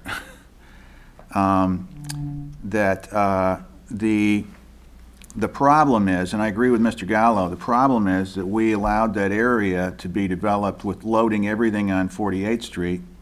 And we should have, I'm looking at the map right here, and I mean, we should have cut another road in there. That is a big chunk of land that we could have cut a road in at 51st. I don't know if the applicant has an access route through the FP&L with the High Line, because that goes right into the heart of the property. But we should have really, and that's why I was looking at the east side, if there was a way of tapping into that, because I know that just on the other side of Manatee Avenue, we annexed in a property where we're trying to get access from both the east and west, because that's the way, as Mary Ann said, the city likes to do things. We try to get a flow of traffic to the grid, but this is completely reliant on putting everything into 48th Street Court East. It was brought up, the Quick Lube, or the whatever it is, Jiffy Lube or blah blah, down across from the Publix. I remember that, and that being brought up. Now we approved that, and I remember, out of all the, since that was a commercial property for sale on 64, it had to be allowed something in there. I think we went with the lowest density use we could probably come up with. When you look at how much traffic goes in and out of a Quick Loop, so I really don't think that would be a reasoning for us that we approved that, because I just can't imagine anything would be less used than oil use, oil change, because you can only do so many of those. But I can see where we definitely have boxed in this property and not given them, there's probably getting too much traffic on that roadway. 2017 traffic study, probably should update. But the other side of it too is we're looking at the total of 584 approved properties going in, with only about less than 300 done. They're only asking for an additional 103. I just think that when we approved this originally in 2006, those were probably some pretty generous terms at the time. And I don't know that overriding them right now, I mean, if nothing had changed in there and all these homes had not been developed, I remember San Lorenzo, it just seemed like yesterday that we were, approving that and then approving the second, and it's just been, I know there's a road in there that we argued about. I mean, it just seems like anytime we touch anything in that area, it's a problem, and it's always traffic. So I agree with Mr. Gallo that we kind of should have done a better job of making plans for another road in there. I don't see that the 103 units are going to break anybody, but it could be. And I know that one person testified that the 103 units was going to be 400 to 600 cars. I think that's way too over the top. I want to make sure that I don't think there's that many cars, but I do think that we've created a situation where we're probably, this is probably not prudent to, I hate to see all that land go to waste or not be, utilized better.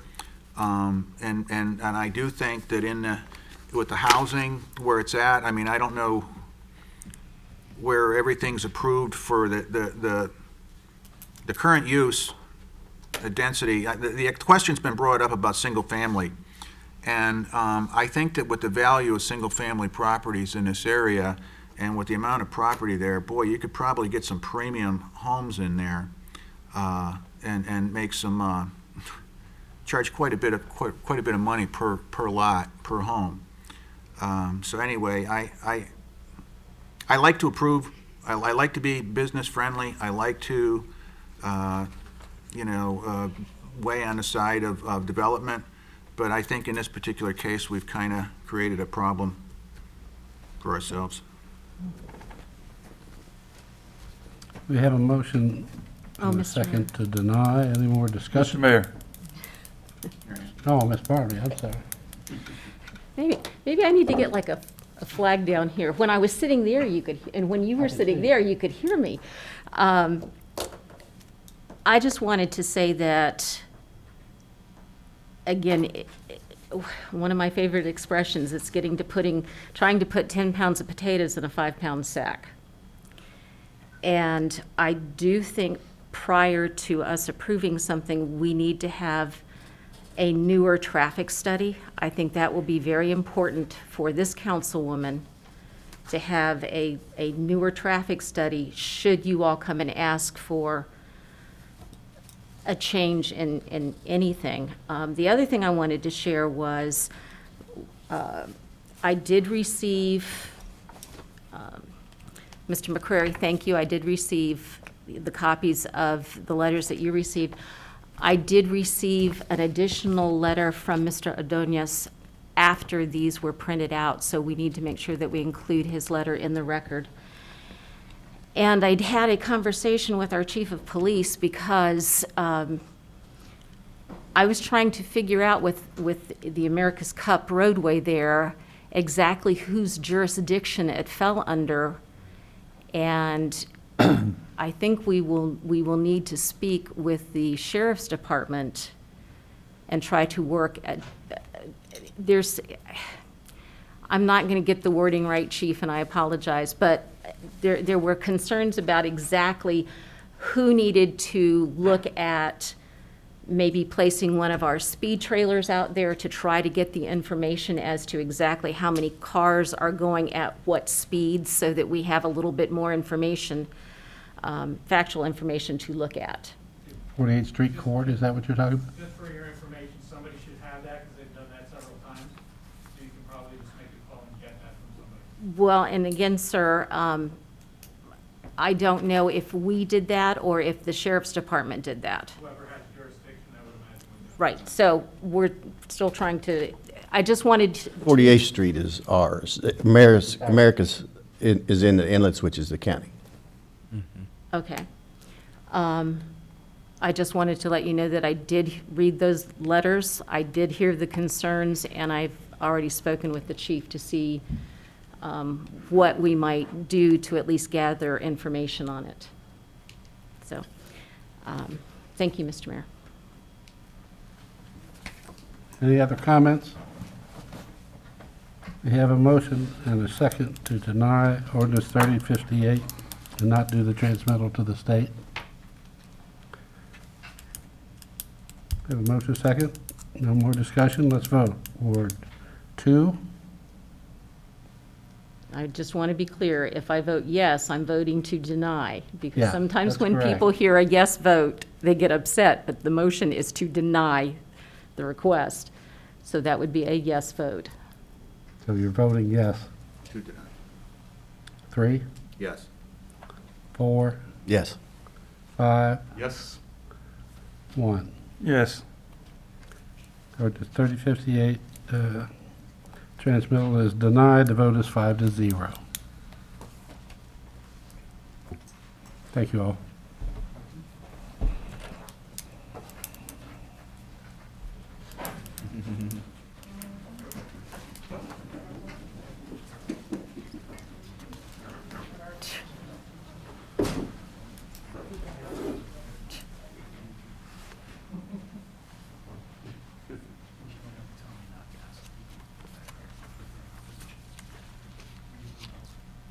Ms. Bochamp?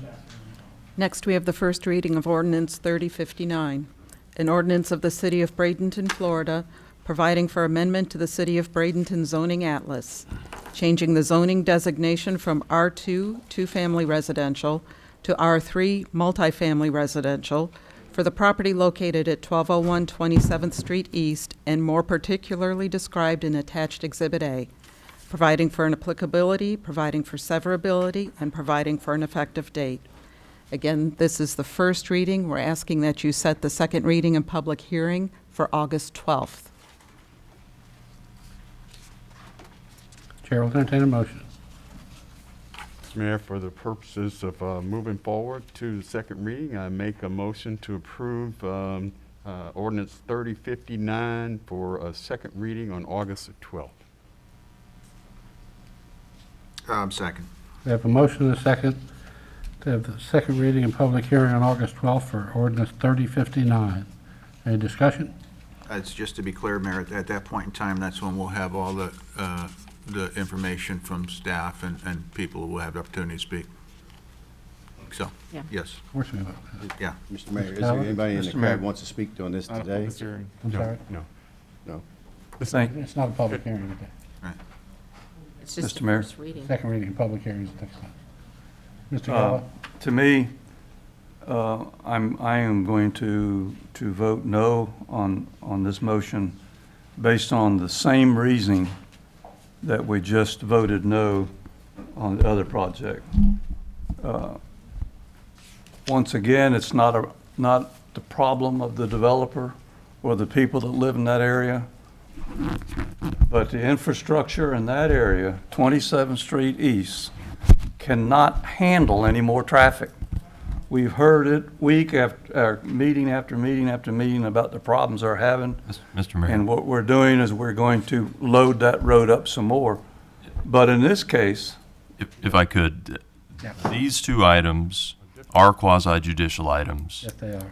And so I would recommend that we, first of all, I don't really know that we need to take a vote on the first read. We should probably stop doing that I think so too. because it needs to go to public hearing. The applicant needs to have the opportunity to put their evidence in the record before we make any comments or any decisions on those applications. So I would recommend that we withhold our comments until the applicant has a chance to. So we don't need to even vote on it? My recommendation will be we stop voting on these first readings. Okay, can you, for everybody's sake and mine, can you explain the difference between the previous ordinance and this one? They're both first readings? Because this one required a vote to transmit. It was, number one, it was a public hearing item, and so the applicant did have their opportunity to present. They had their due process.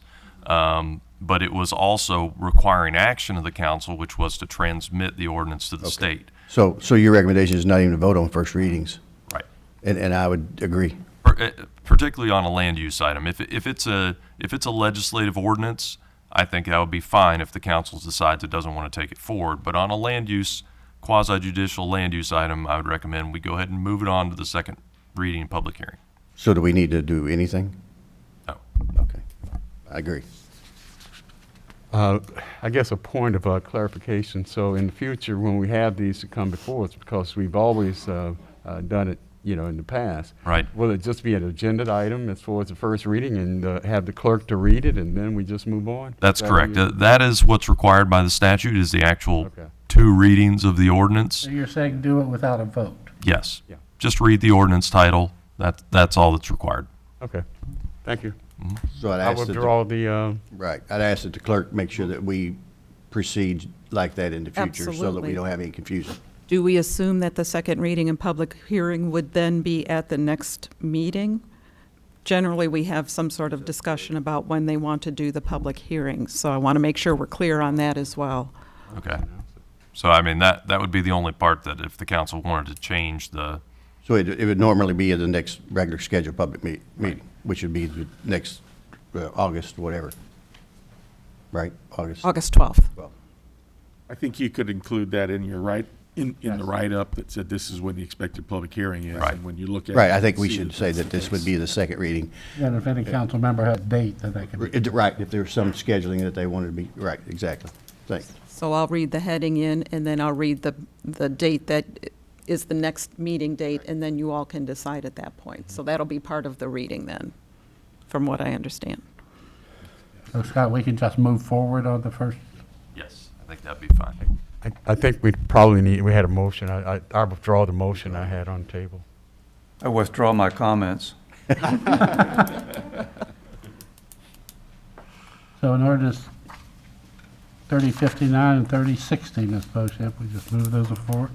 I'll go ahead and read ordinance 3060. This is the first reading of an ordinance of the City of Bradenton, Florida, providing for amendment to the City of Bradenton Land Use Atlas, changing the zoning designation from T4R Urban General Restricted to T4O Urban General Open for the properties located at 924 7th Avenue East and 928 7th Avenue East, and more particularly described in Exhibit A, providing for applicability, providing for severability, and providing for an effective date. We'll go ahead at this time and set the second reading and public hearing for August 12th. Okay. All right. What's next, Ms. Bochamp? New business? Next, we have new business. City Administrator Carl Callahan will bring forward the setting of the tentative millage rate and scheduling of budget hearings.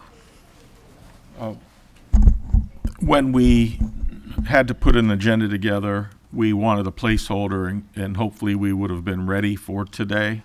We still have not received the state revenues, which are probably the most critical thing that we will receive in setting the millage rate, to know if there's any huge deficiencies. We know what our revenues are in every place else. And from that, we're in pretty good shape, but the state revenues can throw a whole monkey wrench into that. So we're still waiting on those. They promised them during this week. So my recommendation at this point in time, even though my inclination is to keep the millage rate the same, and I think that's the desire of council, I would hate to ask you to do that until we see those revenues. So what we're doing is asking for a special meeting next Wednesday for the purpose of setting the tentative millage rate and those dates that are necessary. We have to schedule those dates ahead of time. Mr. Mayor? But certainly anybody who wants to come down and talk to me about the budget prior to that, that's great. We can certainly do that. We're in a good position to talk about the budget in general, just not particularly as it is to setting that millage rate. Sandy? I have a, I'm glad you brought this up. I've been through this process now this will make the third year, and I don't understand why we're not bringing an overview of the budget before the council, before public meetings. Maybe by department, and maybe the primary three departments if we have to limit it, because some of the departments would be kind of boring and useless. But we've got three major departments, police, fire, and public utilities, public works. And those should be discussed, I think, in a public hearing as to the general, no, not line item, but general, and I would like to see that done before the millage rate is approved. Well, the millage rate is only setting of a tentative millage rate. I understand. And setting the tentative millage rates means you can't go higher than that. You can always go lower. Right. Well, so what we will do during the course of August, which has been our practice, is get into the details of the budget. Usually we'd be in July, but generally we already have our numbers by now. It wouldn't be an issue. This is being created by the state not bringing those numbers out because of COVID-19. They are not sure what those numbers are going to be. And it is critical. Revenue sharing, sales tax numbers are our biggest sources of revenues other than ad valorem taxes. And the only way to make that up, if you are so inclined, would be through the millage rate or complete massive cuts. Or tap in reserves. Or reserves, absolutely. But we've always, as a council, we have not tapped reserves other than looking for a short-term resolve, not a long-term solution in tapping reserves. Well, so we can bring those up. We certainly will. That's the intent during the month of August.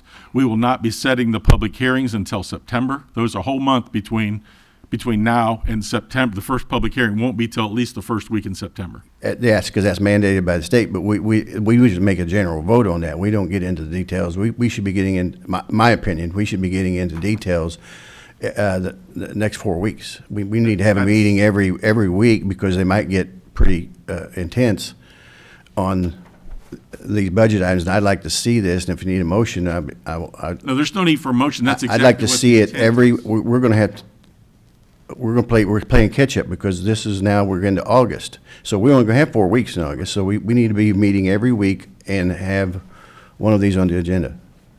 That is fine. Everybody in the state is going through this problem right now. But we haven't done this in the past.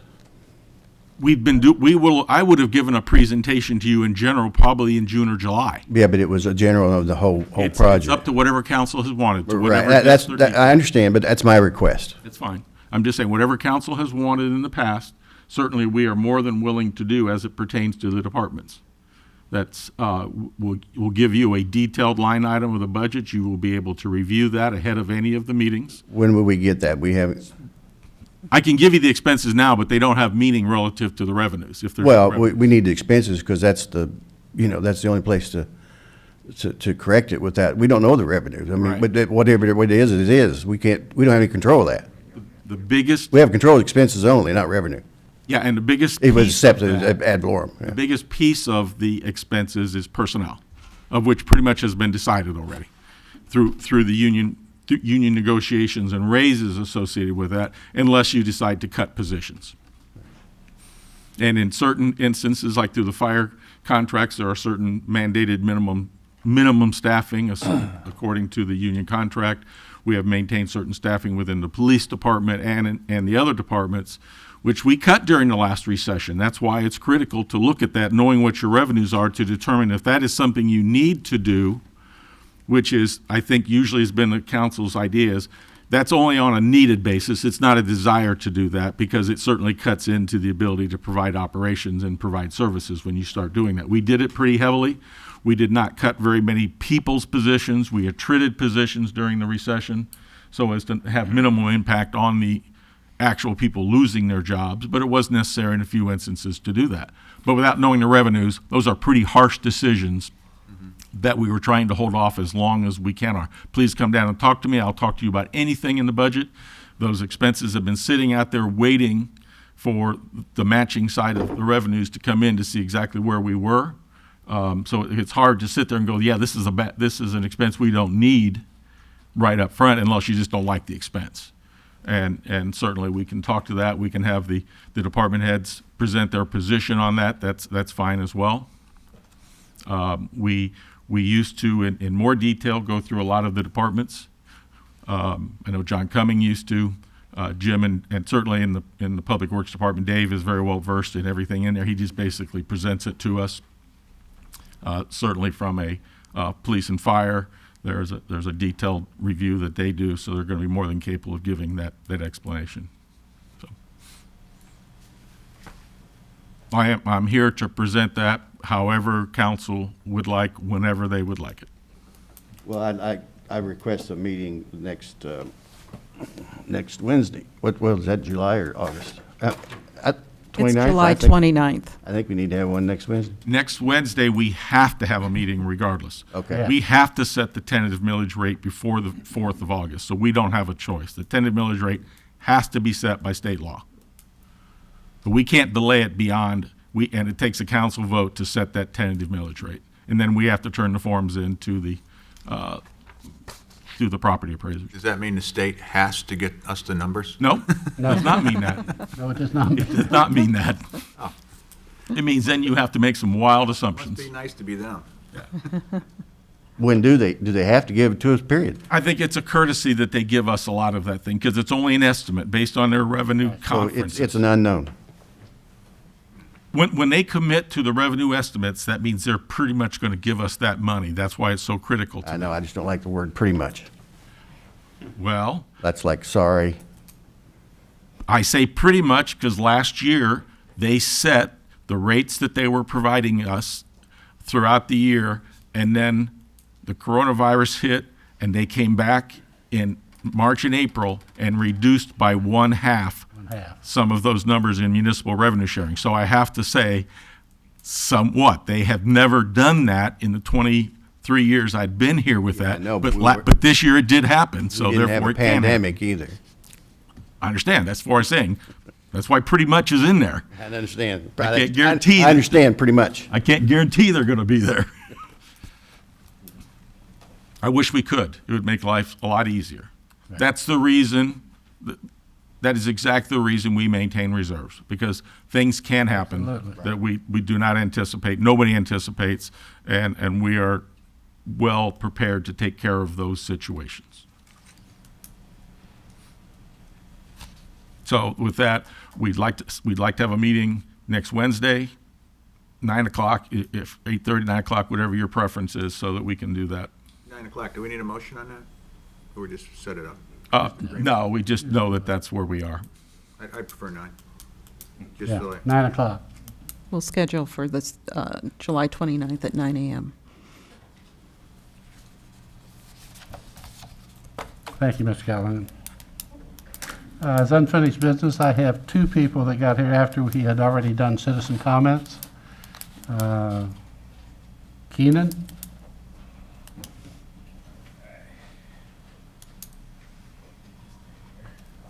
All right, I need 5 minutes. You take 3.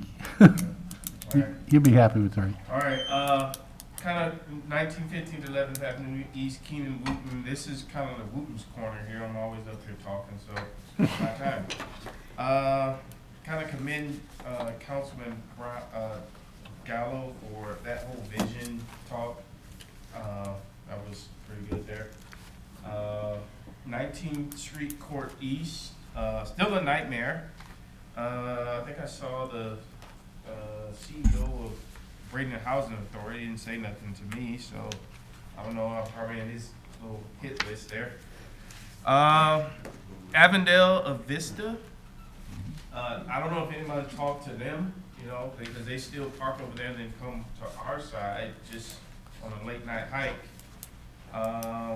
And it's going to be, mark my words, it's going to be an accident there. It's going to be something big, and it's going to be on the backs of everyone. You got a 4-way stop there on 19th Street Court East. That took, I don't know, 20-something years. And I think that, you know, that came there when I started raising a little sand about the traffic and that girl getting killed down there by 27th and MLK. So, but I've seen some almost wrecks there, so we need to be vigilant of that little area, that little 4-way stop. A crosswalk. I want to take a look at that from that Dollar General to the old Food Land, and then it's a roundabout right there. Well, people from Vista are walking to the dollar store, the Dollar General, and other little stores over there. And maybe we can get a real crosswalk to where they can push a button or something, and then traffic has to stop. And I seen a lady almost get hit there, and you just kind of gotta play chicken with that a little bit to get across. And if I stop, if I don't, I don't.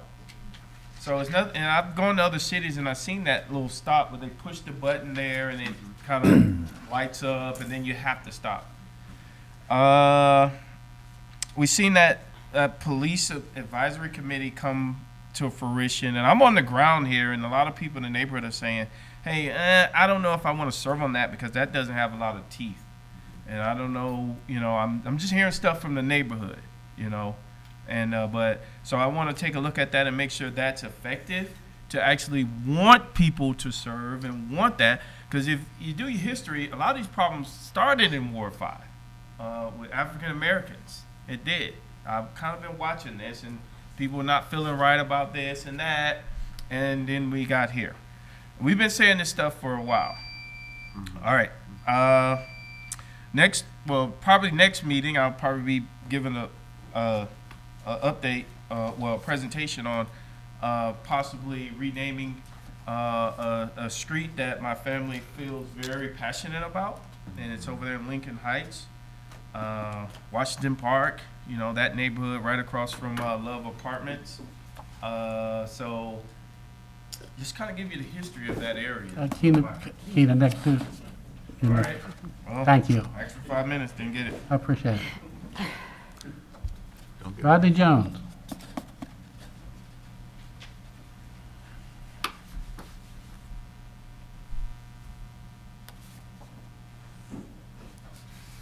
Rodney Jones, 213 16th Avenue West, and welcome back, Mary Ann. It's good to see you. Want to talk about a couple of things very briefly. One, kind of dovetail off what Keenan said about the citizens commission or committee that's going to advisory committee with the police department. It got birthed the wrong way. The oppressor can't bring something to the people after we complain and then ask us to engage in it. It should have came from the community. We've had long-term issues with the Bradenton Police Department, as all of you have know. Your data speaks to the point that you have problems with the Bradenton Police Department, and then the Bradenton Police Department or someone comes up with this committee for the people. It doesn't work like that. The effort has to come from the community, and we're very well equipped to devise something for the city to consider.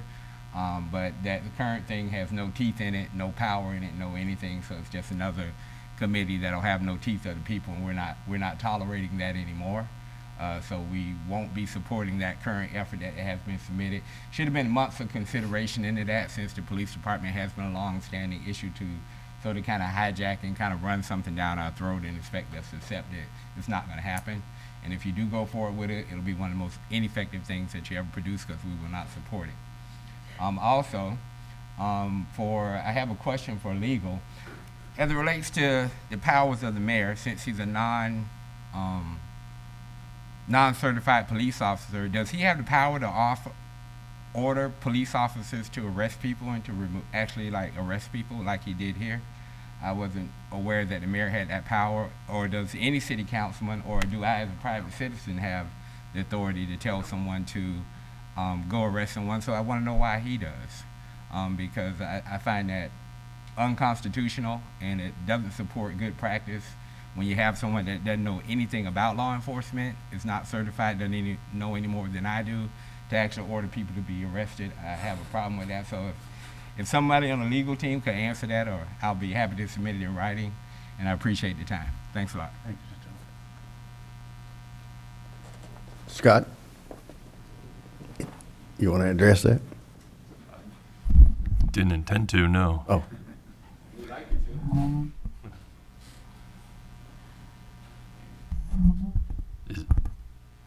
The charter says the police department reports to the mayor. So the answer is yes, he does. They also, while in session, which is what we are here today, the police department also reports to the council. So we have the right to do the same or possibly override. That would be my opinion by the nature of the charter.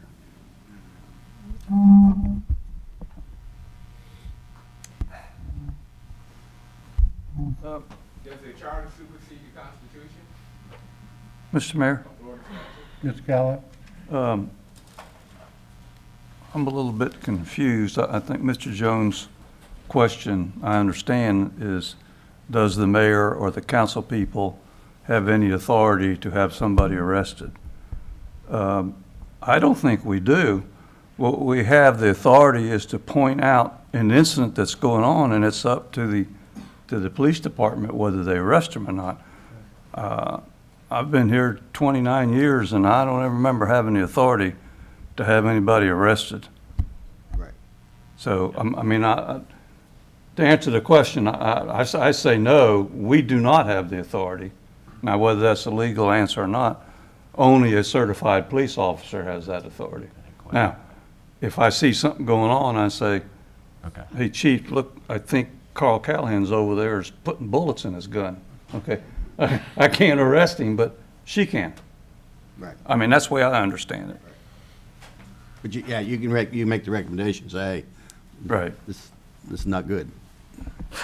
I don't know that we're making a recommendation when we were to say, if we observe behavior that we believe could be detrimental to anyone in the facility that we're conducting a meeting, I think we need to speak up. It's the old see something, say something. But as far as a council member directing a police officer to do something, I have not done that, and I don't necessarily intend to do that. Mr. Rothman? Yeah.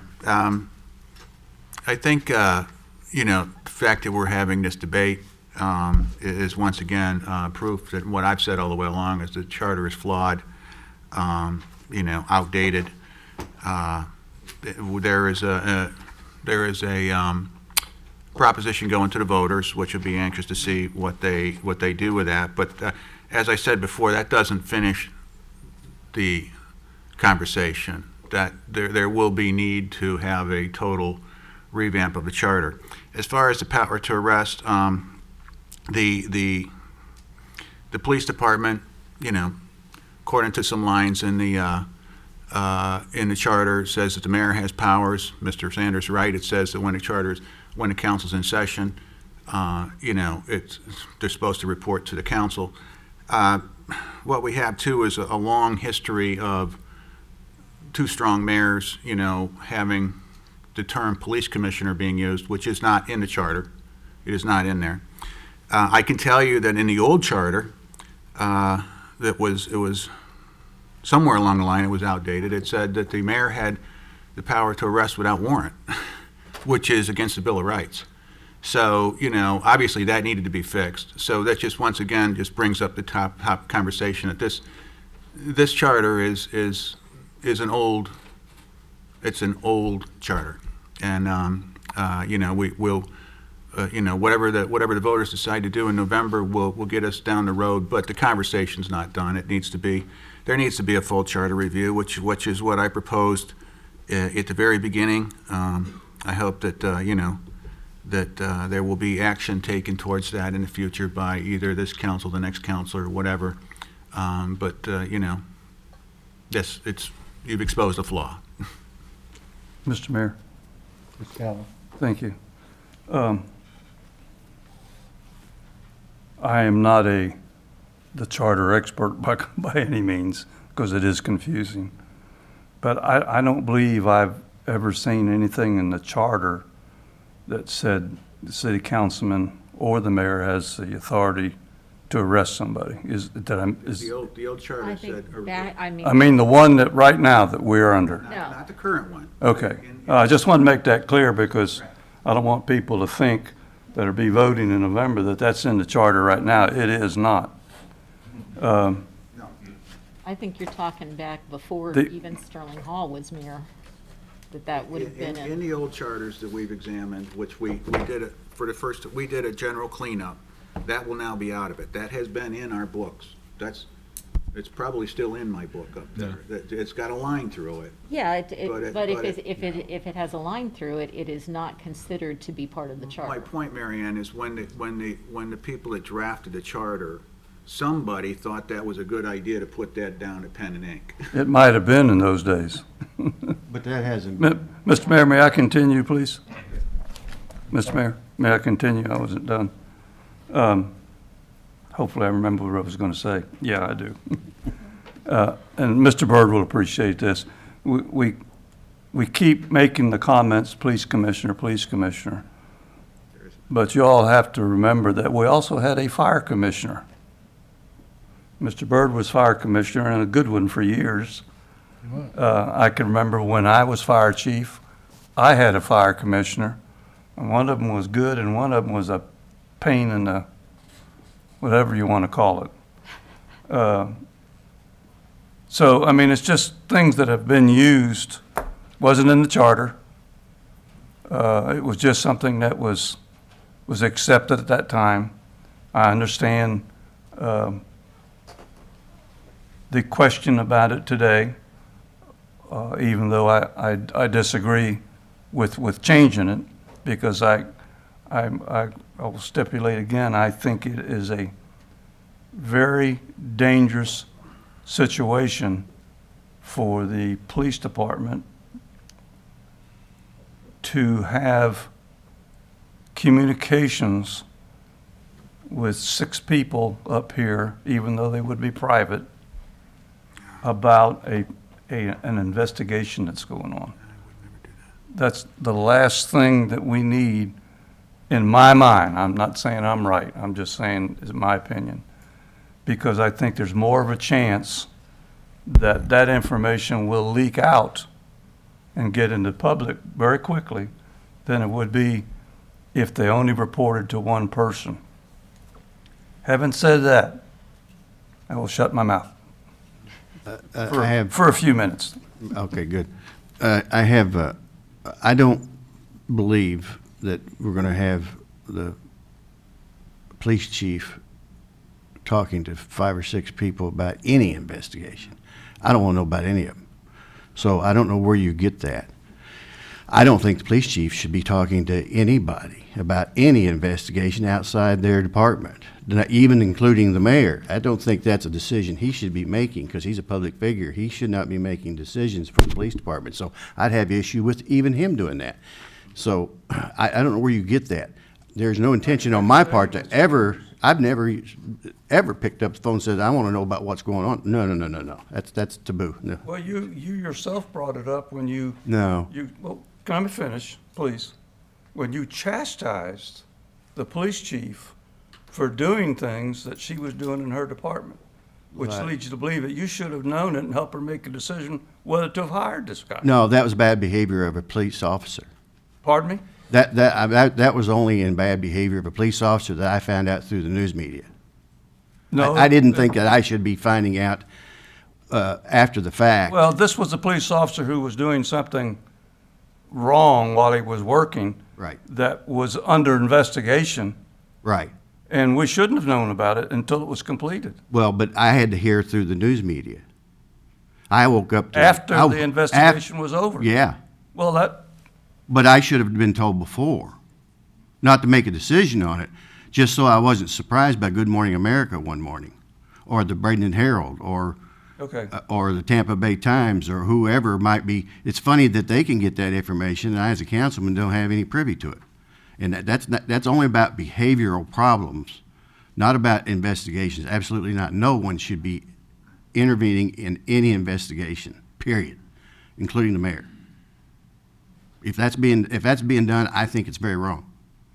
I think that's being done. I'd just like to make a comment. I'm not sure of the timeline of when you became a council person, but I guarantee you, and I think most of the people on this council can ascertain, I have notified you each and every time there was a termination case or one that resulted in somebody leaving before they were terminated, before it hit the news.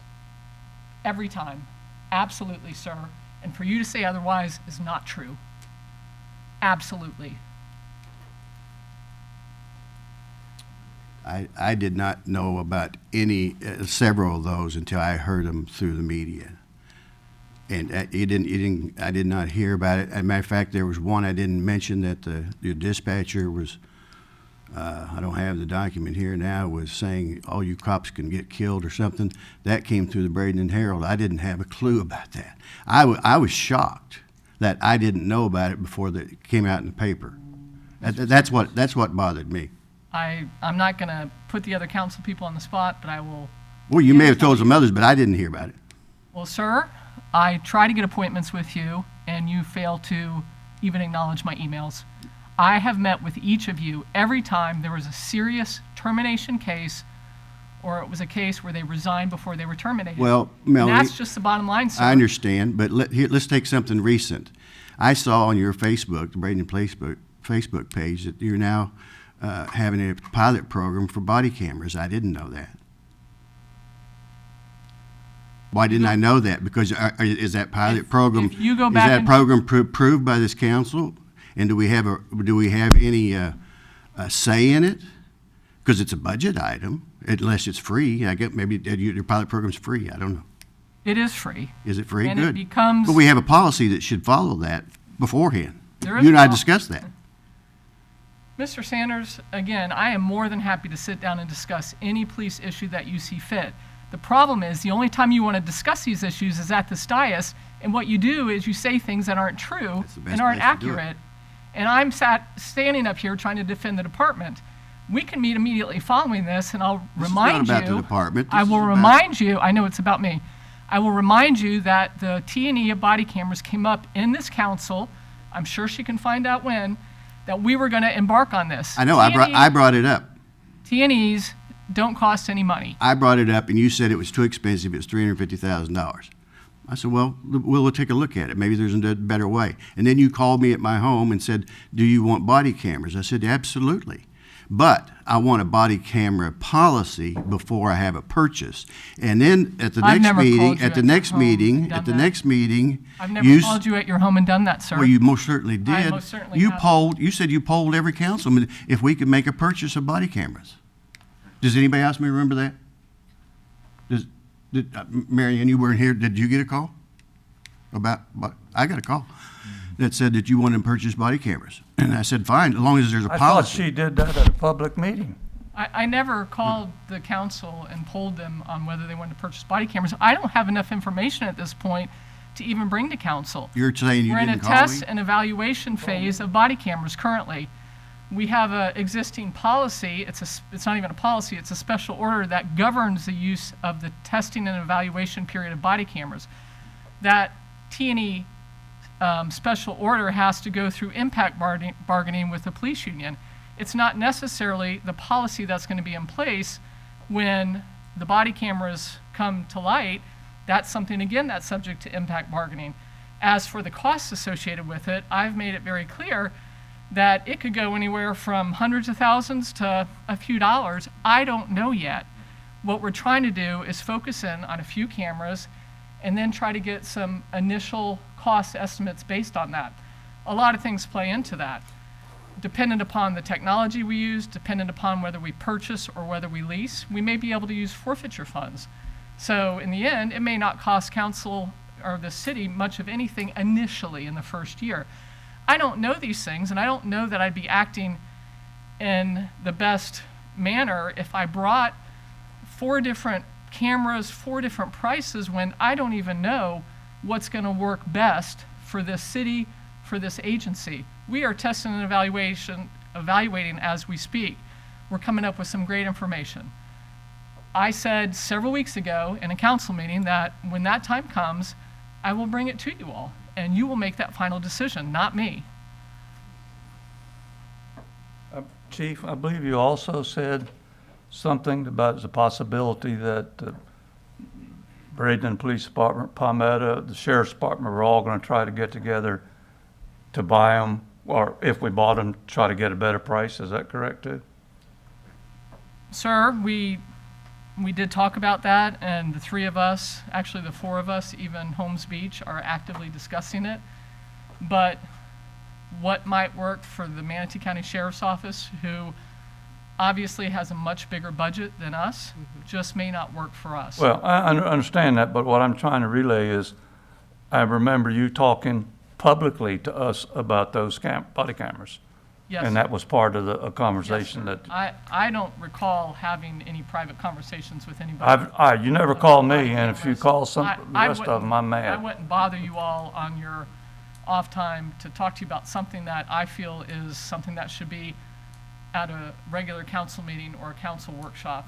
The only time I ever get with you when it's not one of those occasions is to discuss discipline issues with you, because I do not feel that post-discipline findings should be brought out in these meetings, in case you guys have specific questions or concerns or want to debate what occurred.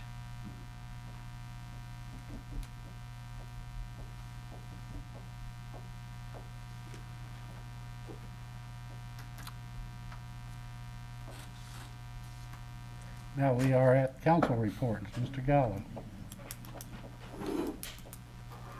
Thank you, Mr. Mayor. I have 2 things that I would like to bring forward. The first one deals with the Bradenton Police Department, ironically.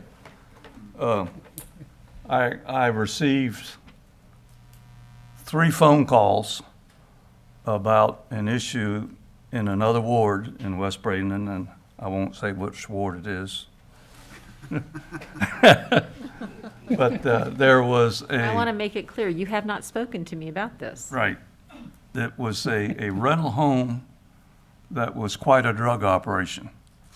The neighbors were scared to death.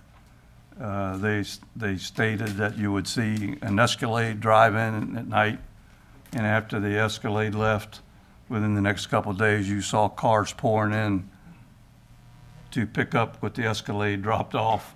And you don't think they're Avon ladies? No, they were not Avon ladies. Okay. Anyway, there was like 4 individuals living in that home.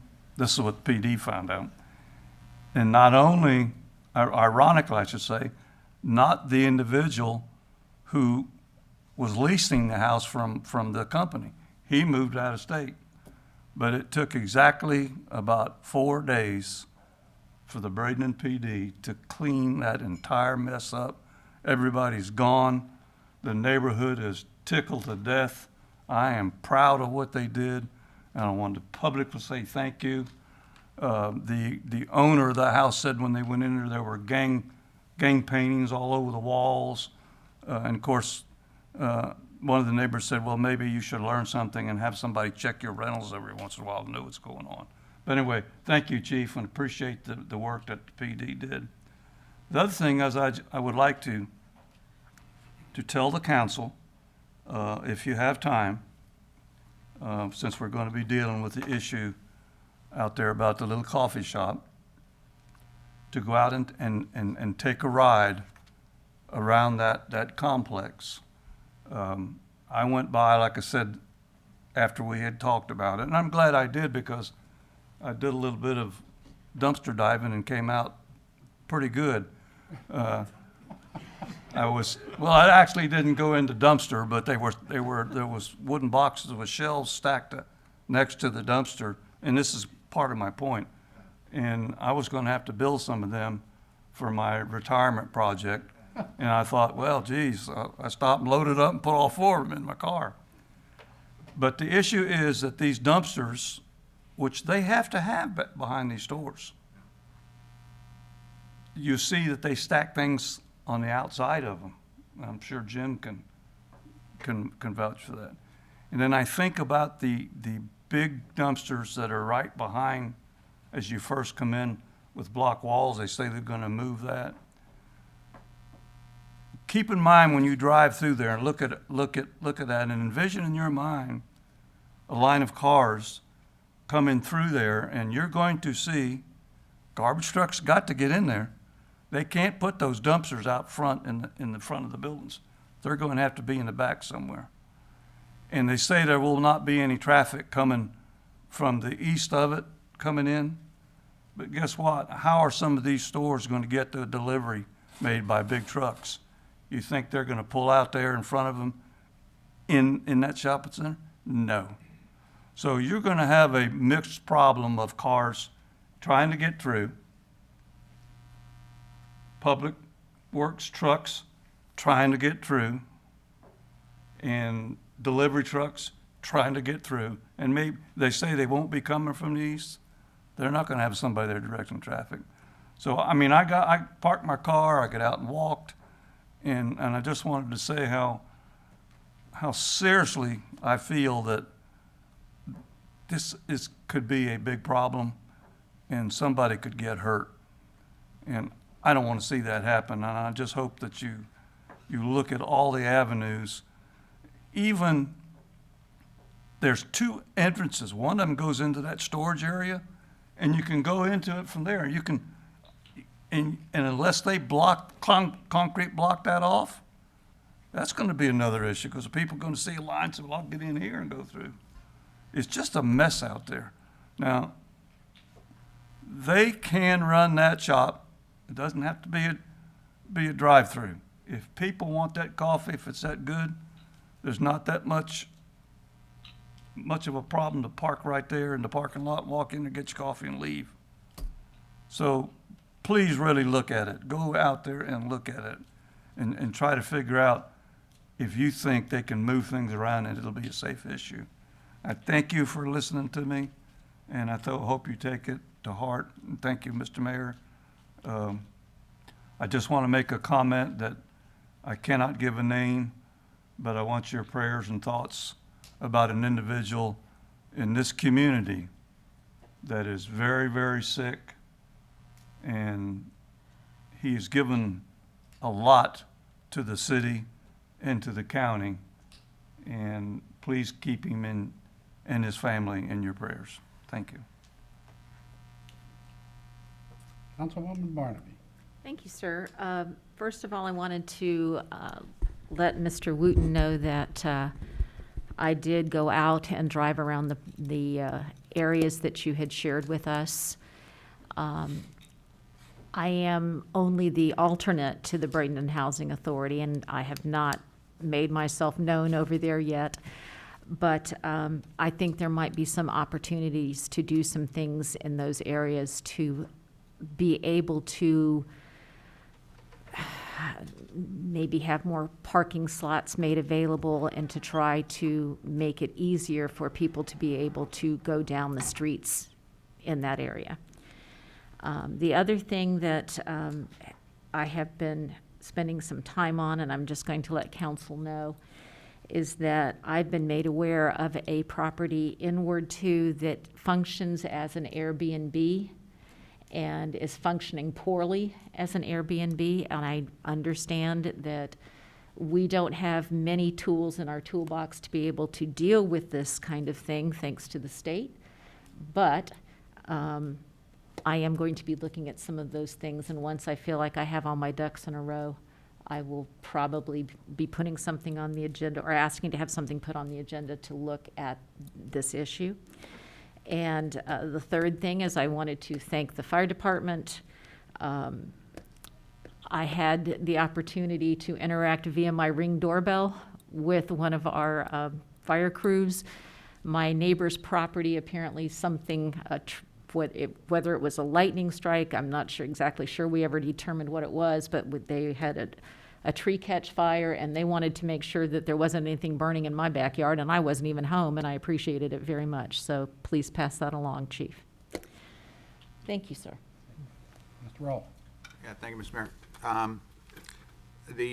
Just on the last thing, the Airbnbs, Marianne, that Minnesota League of Cities led a charge with the Florida League of Cities for, God, it's been going on for about 8 years now. They've been fighting short-term rentals, is what it's been called. Very little headway has been made with the state. It's a state issue where they're overriding. So my suggestion is, before you get too deep into it, you might want to contact your friends out on the islands. Okay. Who have been battling this for well, and that's Longboat Key, what I understand. Bradenton Beach, Holmes Beach, Anna Maria. They've been fighting this since day one.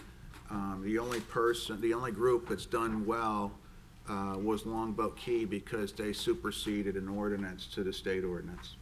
So you're going to have very little power when it comes to this. Understood. And just one more thing I wanted to share with everyone, if I could, Mr. Roth. Yeah, I'm done. When I'm up here, I will always refer to you all by either your elected title or Mr. or Mrs. And I will always refer to the department heads using their title, and I would appreciate you doing the same for me. When we're up here, we're representing all of the citizens, and while we all live in the city and run into each other and get along fine, I just think that it's a good decorum rule to have. And so I'm letting you know that I will always do that, and I would respectfully request the same. Thank you.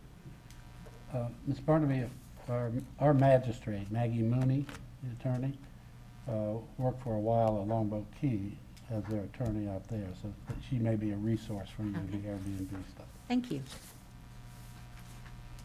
Anything else, Patrick? No, sir. Sanders?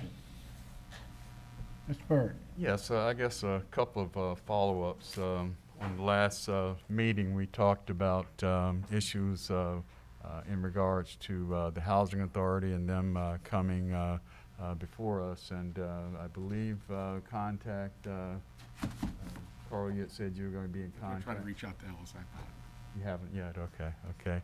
And I guess one of the things is that I pass by, that area, all the time, and it is a problem that can be solved easily as far as the parking, and but some kind of way the two parties just have to come together to talk about some of the possibilities on vacant land there and other ideas. But it starts with the parties trying to to communicate and get together on solving that issue. And I guess one other thing, I I always say I love this city. This is pretty much the only city that I've known. And I heard the comments earlier as far as the, I guess, the Citizens Advisory Committee. And we definitely, we want it to succeed. We wanted more input, and this is more or less to some of the comments. We wanted to have a little bit more input as far as pulling everything together. And but as council, we did not have that. At least I did not have that opportunity. But we do want it to succeed. I saw one of the emails I got was one of the individuals that's going on. I've known the family. I've known them for years, and most likely it's the mayor's appointment, but most likely they'll be going forward. But it's one of the things, even though many of you know that I may have criticisms on, I guess, the creation or some other things with the board, as a resident, I want it to do the best job possible and meet all the objectives. But I wanted to let you know that it was something there was little or no input as far as council on that. But it doesn't mean that we definitely want it to succeed and be the best board around. But I wanted to get that point out. And one last follow-up, Public Works. Anything on speed strips or speed bumps in the Bradenton Village area? That was we discussed that at the last meeting, and I just wanted to see where we were with that. I don't have any update for you, but Okay. if you're specifically talking about something for 3rd Avenue, if you got something beyond 3rd Avenue, please let Okay. me know. Okay. I mean, not 3rd Avenue. 3rd Street. 3rd Street. But we're certainly able to put down some of the The virtuals or quote the unquote strips. rumble strips, if you want, Okay. or we could do a 3D crosswalk. Okay. Well, of that nature. Okay. I tend to think that the majority of the speeding or traffic that you would see in that neighborhood might be related to the neighborhood, and therefore a 3D would be somewhat of a Worthless, waste right. because people would know about it instantly. So. Yeah. Okay. All right. I appreciate that. Sometimes when you get these things from people or residents that want some action done, and when you move kind of slowly as government, I want to make sure that we try to at least inquire about it at every given moment. Well, and the other thing too is recognizing that when you put down the striping like we did in Kingston Estates, it's a noise producer. Mhm. So I don't want to presume to say I can put this here and not Right. have an impact upon somebody without Yeah. somebody.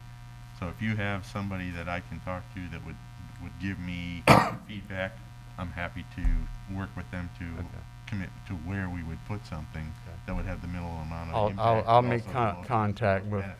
Okay, I'll make contact and try to Okay. get the information from the individuals. Okay. Thank you very much. Nothing else to report. I don't have anything today. Ms. Beauchamp, do you have anything for? Just briefly, we've received a lot of questions and comments about your face mask sign ordinance that went into effect last week. I don't believe we've had any complaints. It's just a lot of clarifications that people were asking for. It seems to be going over very well, and so wanted just to appreciate that, or appreciate you for doing that. We'll be bringing it back in about a month or so for you to look at an extension as per the ordinance. It was in place for 60 days, so that's all. I've heard only compliments. Maybe not compliments. They were compliments. They were. Okay, anything else? Nope. Jim, anything else? Just to give you an update, as of this morning, we have a little more than half of our drivers back in solid waste. I don't want to commit to anything until the end of this week because it's a day-by-day proposition as to what comes about, but it's looking pretty good that we'd be able to reinstate recycling services starting next week. Good. Great.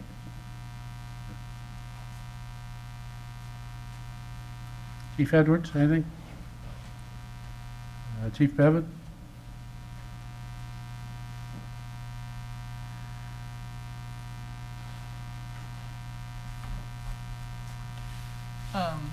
Thank you, Mayor. I can be real brief here, and we don't necessarily have to hand these out right this moment. But I just wanted to put this out for you all before you start considering the millage rate, as I've spoken to Mr. Callahan, and obviously this is going to be a big consideration. As I mentioned a couple meetings ago, we're now to the deadline. We did, in fact, receive the COPS grant award. If you recall, back in February, I approached you all and spoke with you about applying.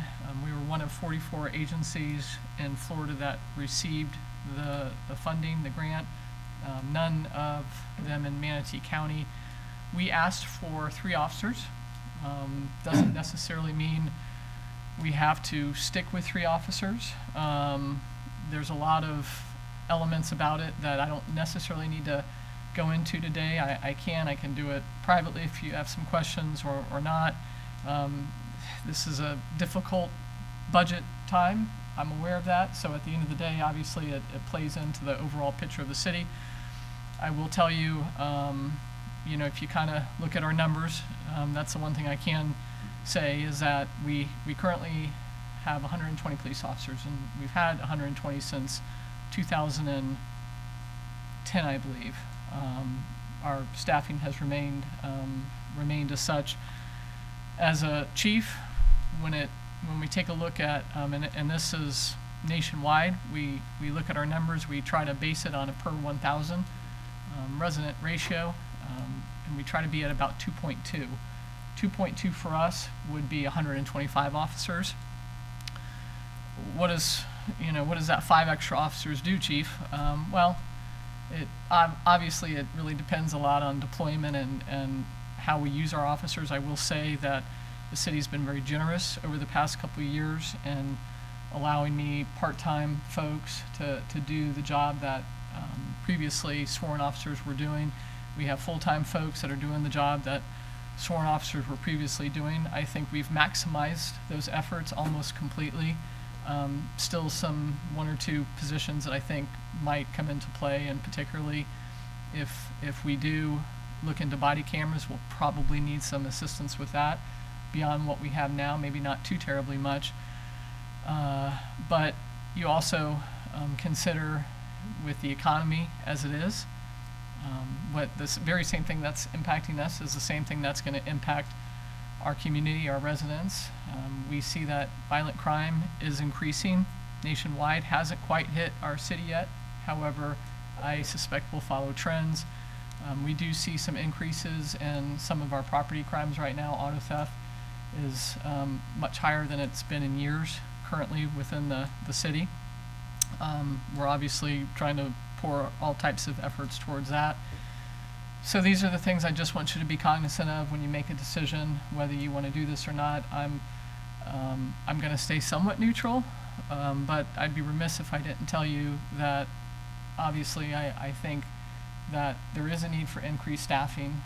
However, I'm also aware that we have to, as a responsible department head, I need to look at the city as a whole too, and understand that you all have a big decision in front of you. Before you leave, we'll provide you with the worksheet so you can get a little idea of what we put in for, why we put in for it. I know the economic impact over 3 years to the city is $334,000. That's matched, obviously, and then after those 3 years, we take that up. What happens if we say no?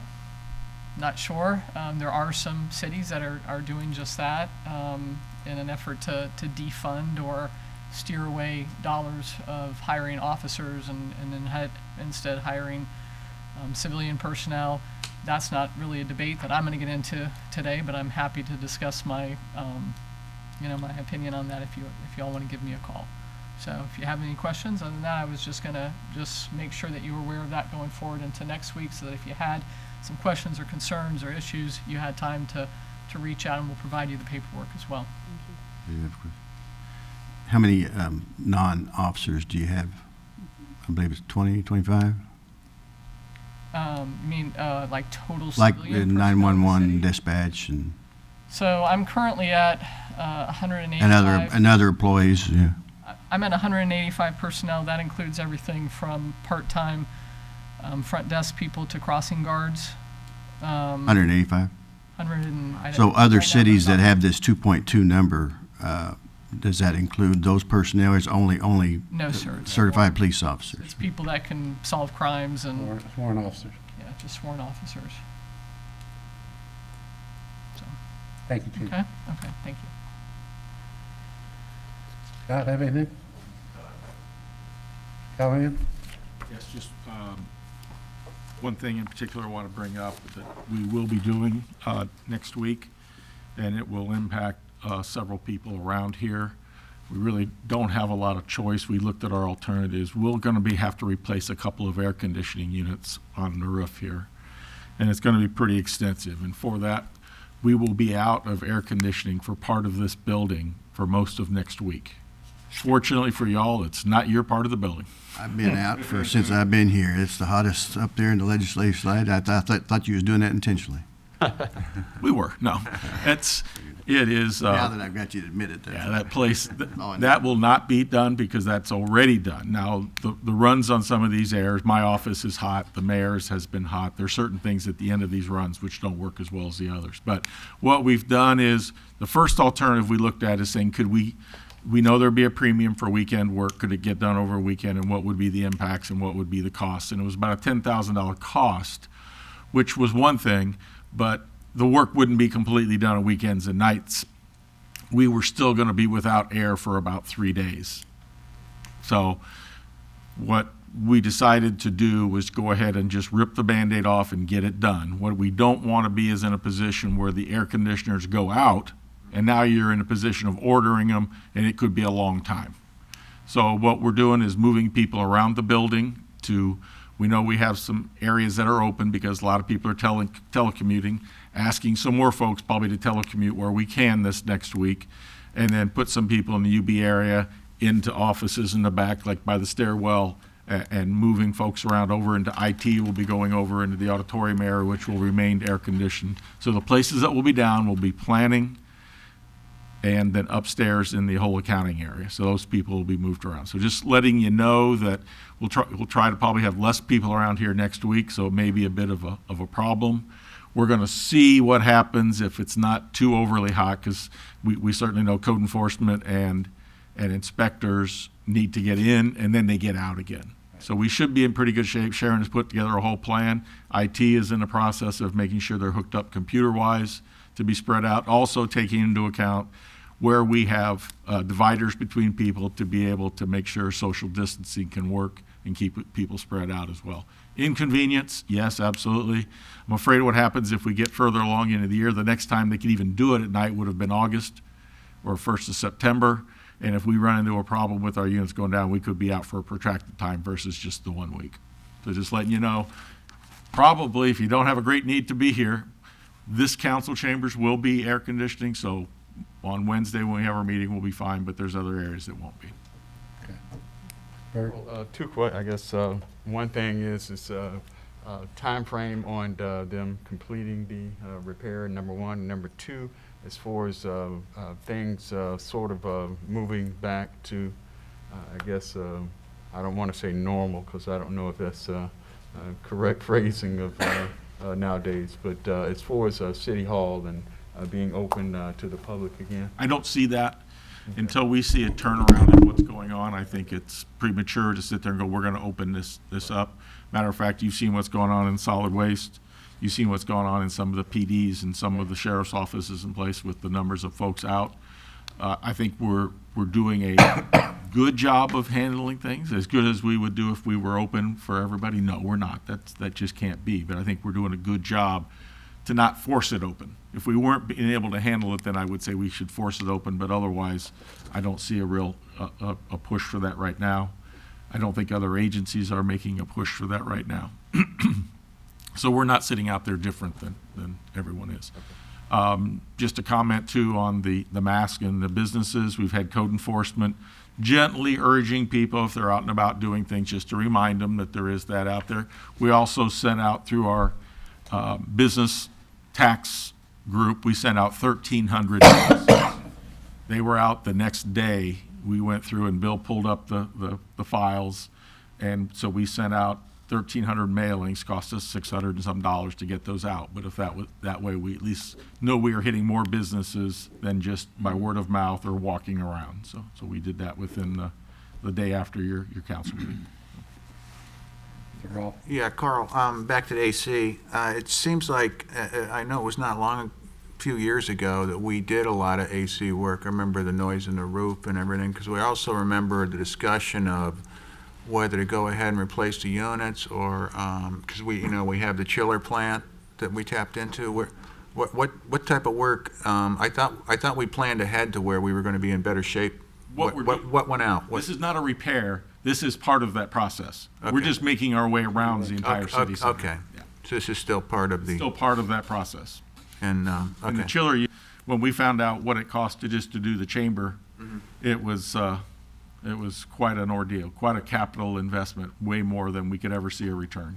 Okay. Kind of like our solar panels up there. If we hadn't had EPA money or environmental money to put those 400,000, the return would have been about 100 years. Yeah.